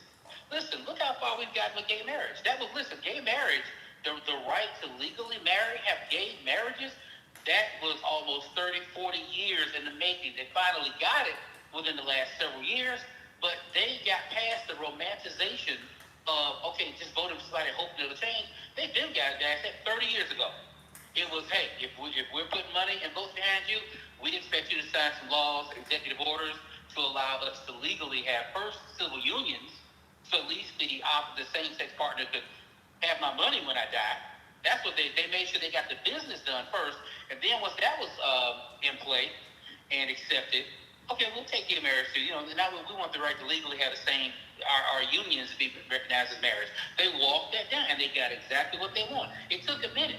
So where are the people asking what Todd just mentioned? But the problem is, where is that ask? Because if you know it takes almost 40 years of walking along, when you're going to start? When I'm dead? So again, that's part of the solution. Now, but there's nothing that I got to get to. What you have to understand, and I'm glad Ray is here to listen to this too. What you have to understand is that really big leaders in society, in business especially, it doesn't happen by committee. It doesn't happen by group decisions. It's usually when major advances in society occur, when major when industries come about, and the ways of business and the ways of economics are moved. Guess what? It's usually about 1 or 2 people, but usually one person that came through and just came through like what Miley Cyrus said, came through like a wrecking ball. And you guys just got to get with the program. So what you're doing right now is whatever. Ultimately, it's a bully. Ultimately, it's an industrial bully that comes through and just says, you know what? I'm doing it like this. Thomas Edison, when he came through, look, Thomas Edison didn't have the greatest education, but he was smart enough to hire experts to perfect electricity and the light bulb and everything else too. Same thing with Henry Ford. I used to work at Henry Ford Village in Henry Ford Museum in Greenfield Village when I was in high school as a historical interpreter. And one of the things I marvel about, if anybody's ever been to that site, especially to the village is full of buildings, houses, historical places that the man just picked up. He bought them, he put them on a train, brick by brick, board by board, even nail by nail, catalog, and shipped them to Dearborn and created a field museum. That was unheard of. That's what today. That's what Jeff Bezos and what's his name from Microsoft, Bill Gates would be doing. Rupert Murdoch, the other guy. Can't think of his name. Warren Buffett. They would be doing moves like that. That's what Henry Ford was doing. He just went around with slave cabins, actual slave cabins from the South. He bought entire plantations worth so that he could eventually put them on a site that would be an outdoor historical museum. One of my favorite places working that should still be in place in Henry Ford was the can't think of the name of the place, but it was a steam house. It was an industrial mill, and what it had in place, still has in place, was a working steam engine, and the steam engine used to power pulleys that are attached to the ceilings. And so what we do now is you line up a whole bunch of machines, your saws, your table saws, and all these other industrial instruments. If you're going to build furniture, for example, you line them all up, plug them into the outlet, and you're moving forward like a assembly line. They didn't have electricity like that. Matter of fact, the shop was designed on the roof. It had nothing but glass windows. So when the sun came up, yeah, time to work. And when the sun went down, okay, everybody go home. And so that's powered by steam. So the steam engine was attached to something like a fabric. Then that fabric was attached to the pulley at the top of the shop. And those pulleys ran the entire length of the shop. So when you had a new machine, what you did was you put that machine in place, and the machine had a small pulley. You attached basically like that little cloth belt from the machine, and you made it reach all the way up to the ceiling to the pulley that was running, and then you connected it. So when that pulley turned, guess what? Your machine was on. That's how they used to power engines, and they used to power tools. It's still in place right now. You can go look at it for yourself. And every now and then, those pulleys would get dirty.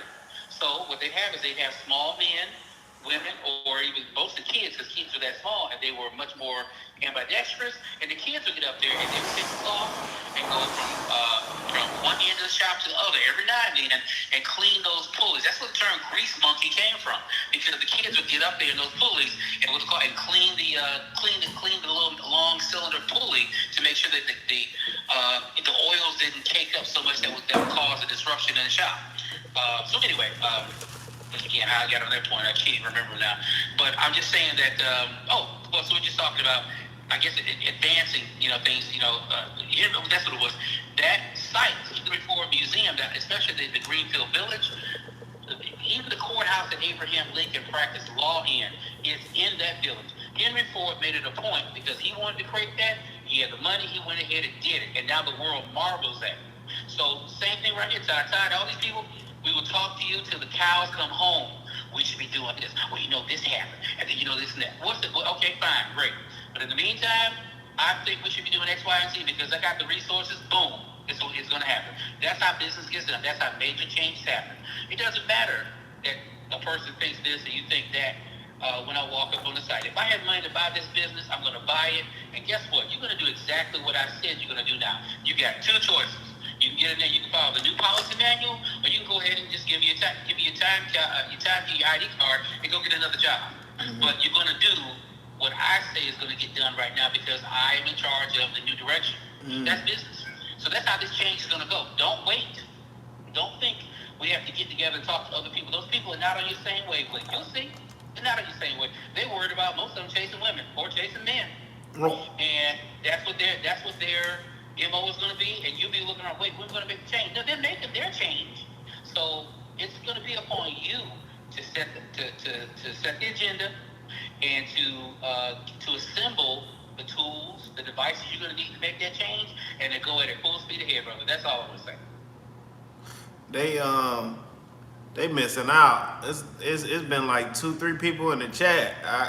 The replay on this gonna be crazy, but yeah, I don't know where everybody at. I know it's Saturday, but there's a lot of people sleeping today.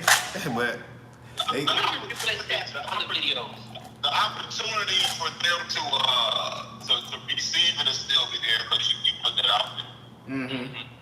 You put that out there, so they'll be able to get it. You know, it's you know.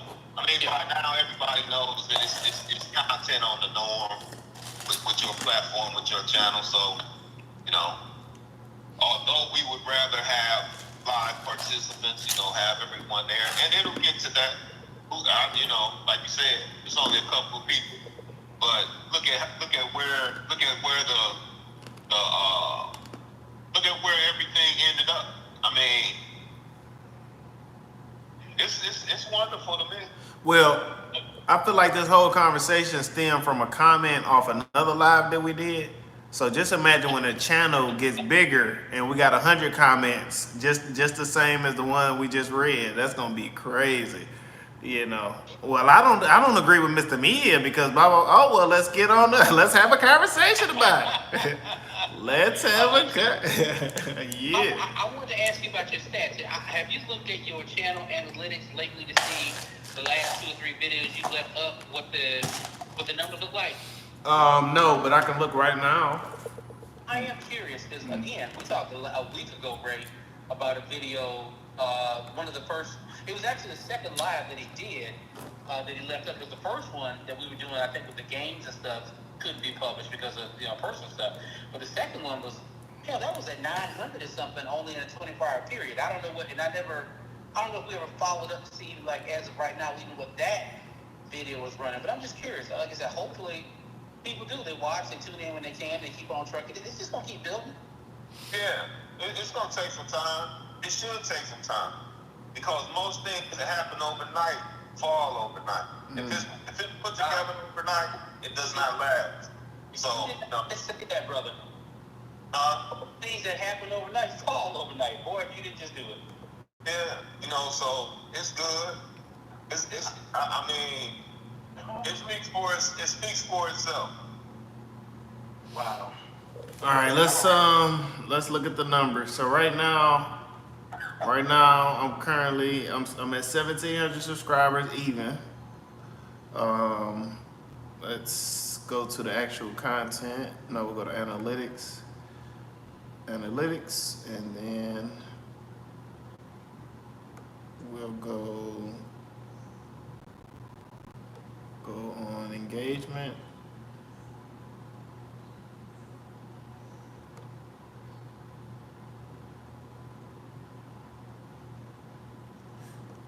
Actually, click on content,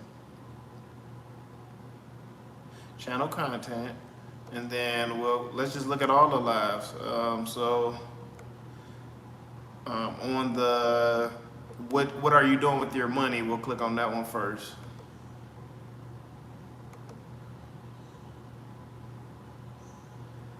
Analytics for that.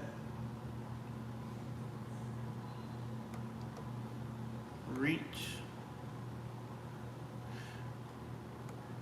Okay. Okay, so that is at 1,100 right now as far as reach.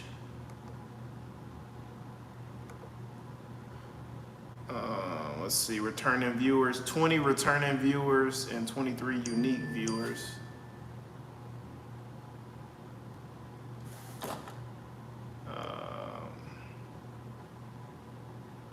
80% of the people who watched that video was subscribed. 20 people were not subscribed. Okay.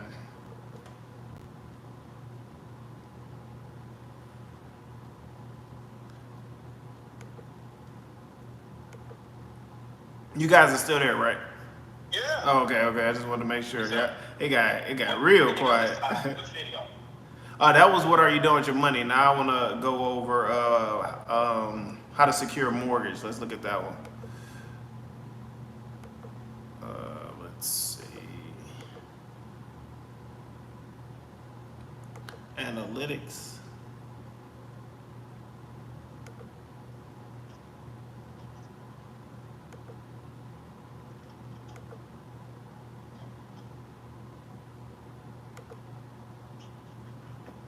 Yeah, so that's the same. It reached 1,200 people. Huh. Um,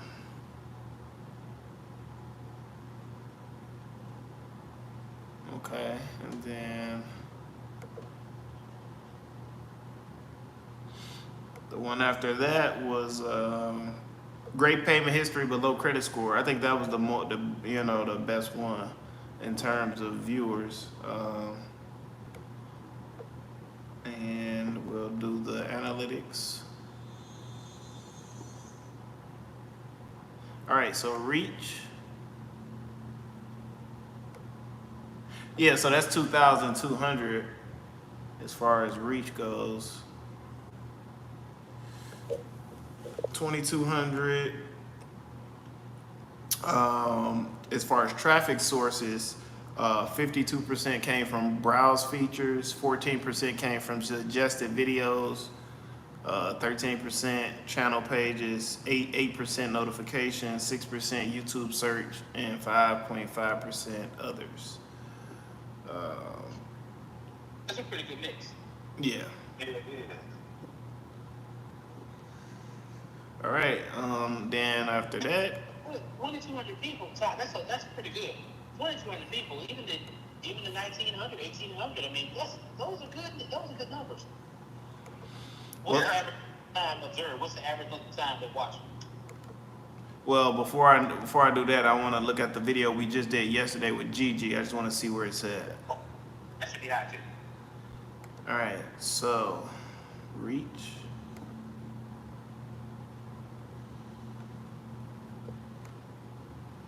Okay, yeah, that's at 999.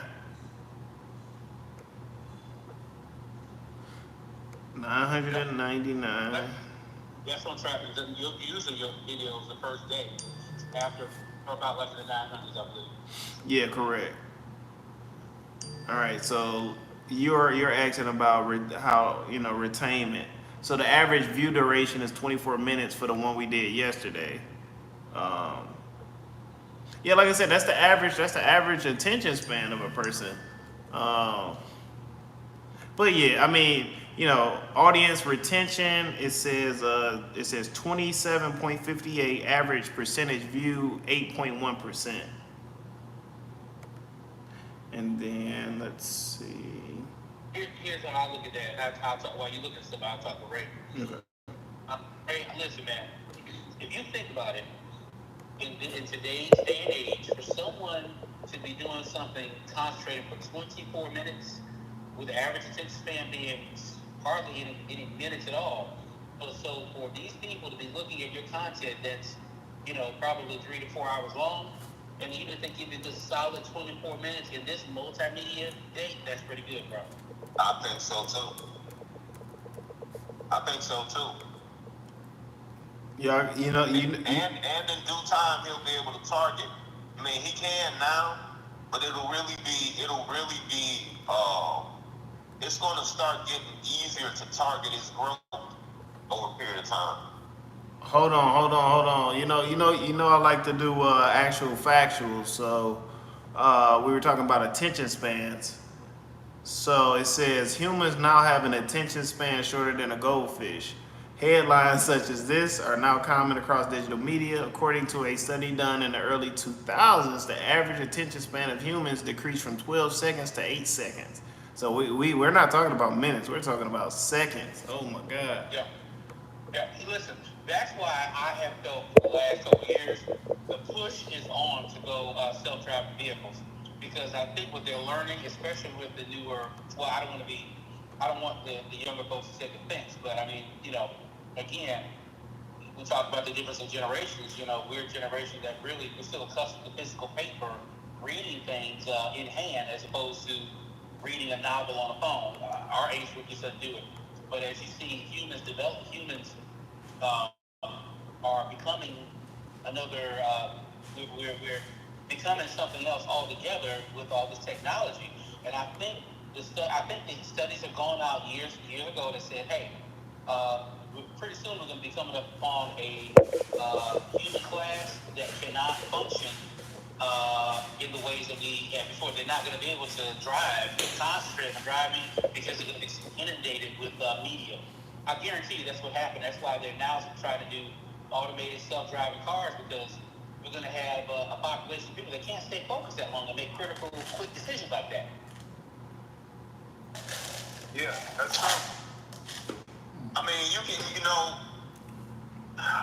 advertisement in between live media, like if it's something that's on TV that you watch, the span of commercials used to only be a few, and we used to contribute that to the fact that the advertisers were trying to get more in there, but that's not necessarily the case. When you have shows or different outlets that carry on for an hour or 45 minutes, if you've noticed over the last periods of time, there's been more commercials. That's not just for advertising. It's because people actually need a break. Yeah. They need a break. They cannot focus. Yep.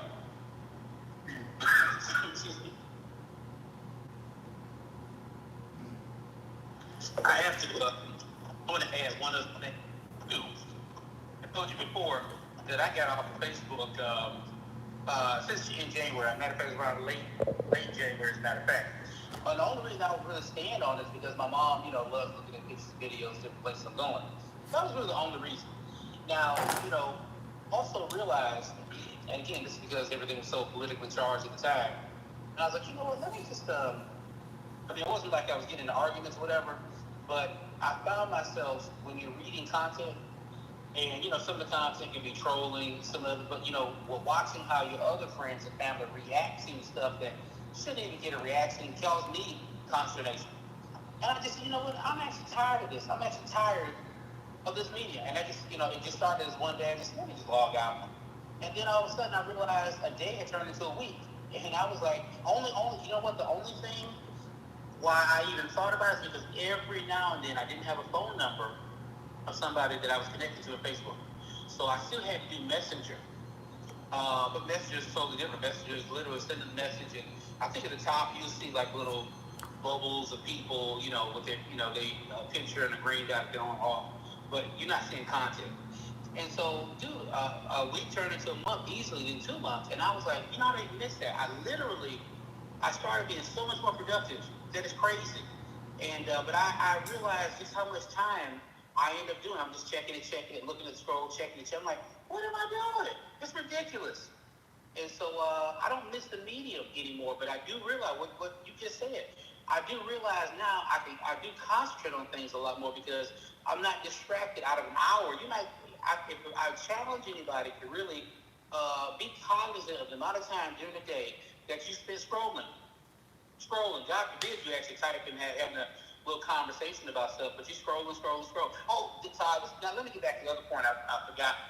Well, I was making a point about Todd with the whole communications thing too. Now keep in mind, it's true, we don't have a major medium like our own black-owned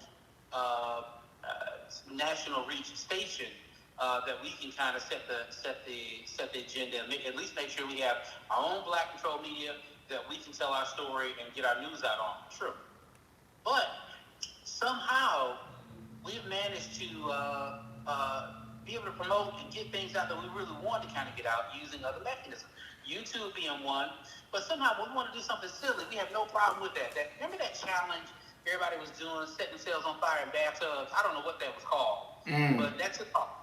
Then the little twerking challenge. We have no problem somehow communicating coast to coast, north, south, east to west.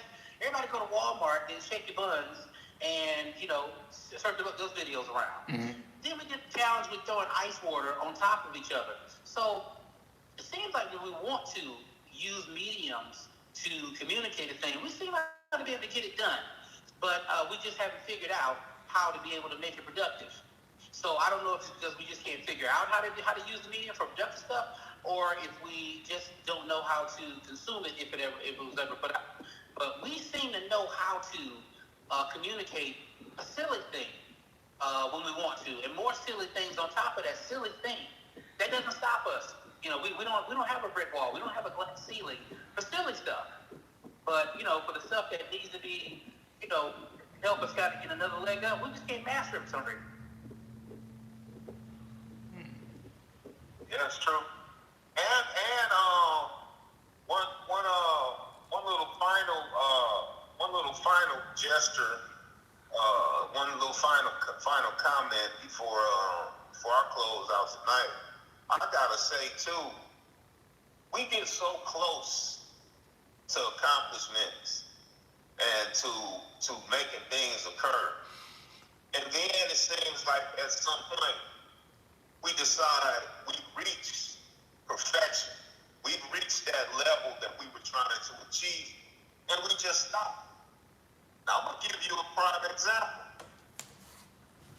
Black entertainment television, at one point in time, was the mecca. And I believe everybody had a vision that this was going to be it. We were going to finally have our own. And we did it for a while. I don't know if Todd, well, he should be, may remember. But do you remember Mr. Media when BET first got started? They had nightly news on. Absolutely. BET had nightly news. Yep. They told the news nightly. Then it went to the weekends. Then they got rid of the I can't think of his name. Real popular guy. Wait, you talking about Bobby? Bobby? Oh. He's one of them, but this guy is dark skinned, kind of short, heavier build. I can't think of his name, but he has a channel, and I'm gonna refer to it at another time. But he was more candid. They got rid of him. Okay. Yeah.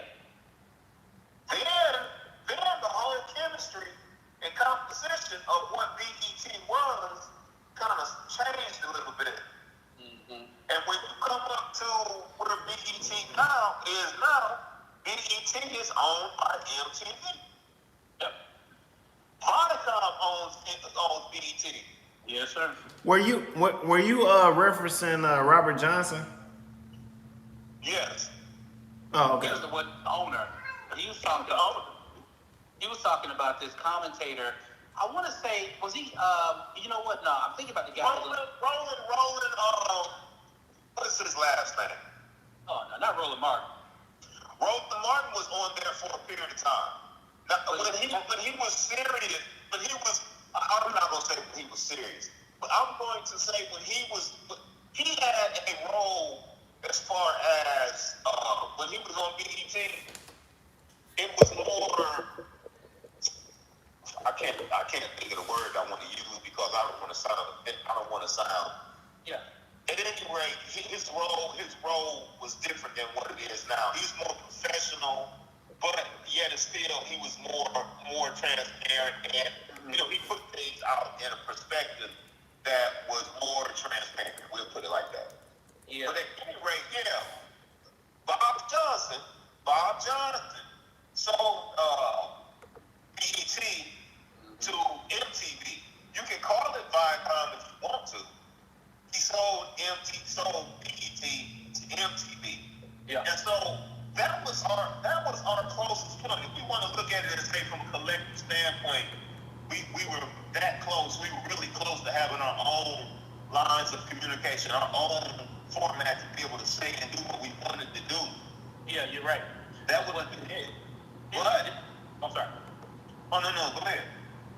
No, you finish the point, Ray. I'm sorry. So at that point, we gave away the keys. We gave away the keys, and we shut the door. But we shut the door back on ourselves because now we're back trying to establish something. It's not evidently, Oprah has owned but it's not in the it's not in the areas that we would expect it to be as far as it being open and informative. Now here's where I'll just throw this out because again this is all subject. Now this is subject to a debate by anybody how they want to how they want to view it. One of the things is I'm with you that with BET when it was first BET in its first rendition was just delicious.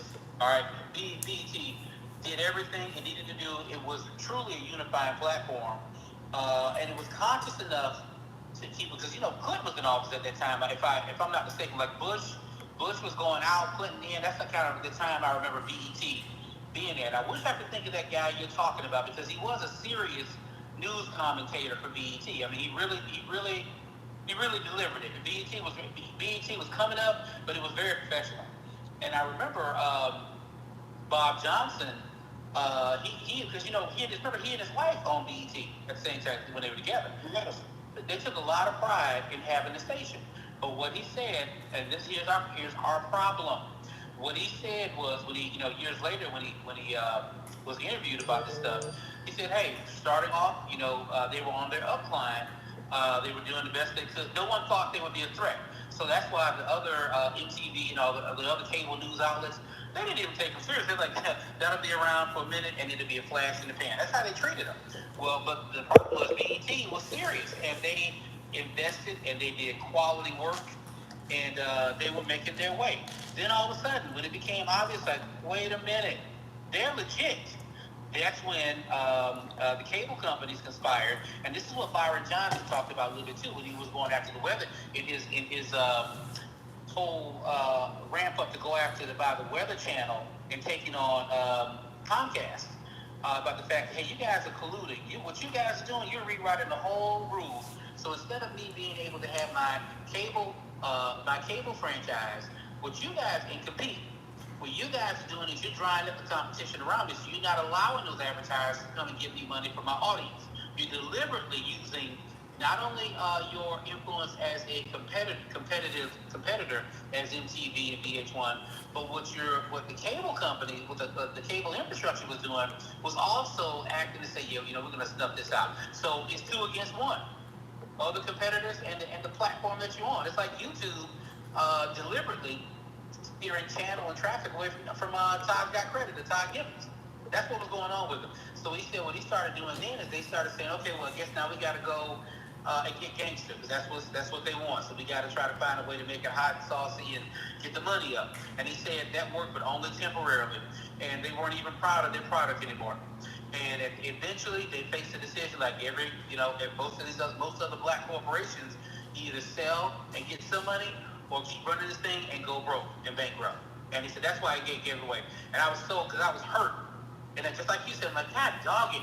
We can never keep anything. We sell out. What is the problem? But he broke it down. And when you get down to it, we understand totally. That's the way of the world, unfortunately. But that's what happened. And a lot of folks missed it. Some folks kind of follow the fact that Bob sold out. But at the same time, there was nothing else he could do because of the platform. Now here's where I was making my case though, Ray.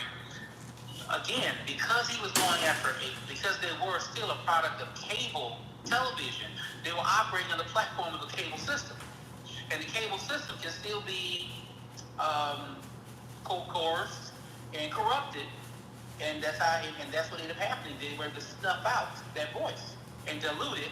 And now I had another word, I'm not going to say that word, but just make a joke out of us. We can't be serious like La Raza and like Telemundo and Univision. You don't see that chicanery over there. Those people have a proud culture, and it only gets stronger because they will not allow themselves to be portrayed as hoodlums and idiots. But let me go back to this. That's why I was saying what we should be asking for. No, you want a license on par with ABC, CBS, and NBC. The legacy broadcasts, you cannot take those away like you can the cable friend. They're almost like grandfathered in. Listen, if a person has not even rabbit ears. If you got a damn hanger, an old wired hanger, you can stick that into a TV and damn near catch that signal. That's what you want. They can't be coerced in the same way the cable thing can be corrupted and manipulated. You have a legacy platform like that, something and here's the other thing. Once you have a license, you don't have the same of course every corporation has to make money, true enough, but you don't have the same stresses with a regular broadcast corporation. Don't have the same stresses to stay up and running. No one can really run you out of there because you're your own broadcast corporation, as opposed to these cable companies. One year your channel, you can be found on channel 13, then they did a reorganization. Now you're channel 52, and nobody even knows how to look for that because they're not used to it. You used to be right next to MTV and VH1. Now you're next to the Golf Channel where nobody goes. So yeah, you're always up to the shenanigans of all these guys that are all connected. But so that's where I was coming from. Hey, what is our ask? Now our ask is we want something that cannot be corrupted. We want, boom, make it happen. Give us our own broadcast corporation for media. And you know what? Since I know everybody can see what's going to happen, when you say that, well, guess what everybody's going to say? Well, you have LGBTQ say, well, we want one too. Okay, fine. And then you're going to have Latinos. Well, we want one too. Okay, fine. All right, but that's what it takes, fine. But we'll have one dedicated to ourselves. You know what I mean? Yeah. Okay, so in closing, I'm gonna ask you guys a question. You can answer one by one. It's a simple question. So, Mr. Media, you first. You ready? Yes, sir. My simple question for you in closing is, what matters? What matters is definitive progress. You want actionable items that residue can be seen. That's what matters. What matters is I'm able to look back and see clear progress, tangible progress, something I can touch, see, and feel. That's right there. That can be turned around regardless of who's in political power or not. This mechanism is in play to help us going forward. Mr. Nelson, what matters? What matters is a change in thought, a change in concepts, a change in mentality. Because as long as the mentality, the concepts, and the thoughts are the same, like Mr. Media said earlier, things are just going to stay the same. There's not going to be any changes made. See, like all that's being discussed now, and all that has been discussed, if it's being digested, if it's being reproduced and implemented in a manner that's conducive to benefiting from a mental standpoint, if it's something that you can gather and it's an assistance in your family, in your personal life, then hey, it's all working. But if that's not the case, then what is it? What's really being done? What's the outcome? What's the purpose? So that's what matters. All right, Mr. Nelson, Mr. Media, ask me the same question at the same time. What really matters? Excellent credit matters. There we go. Exactly. That's how you close a video. We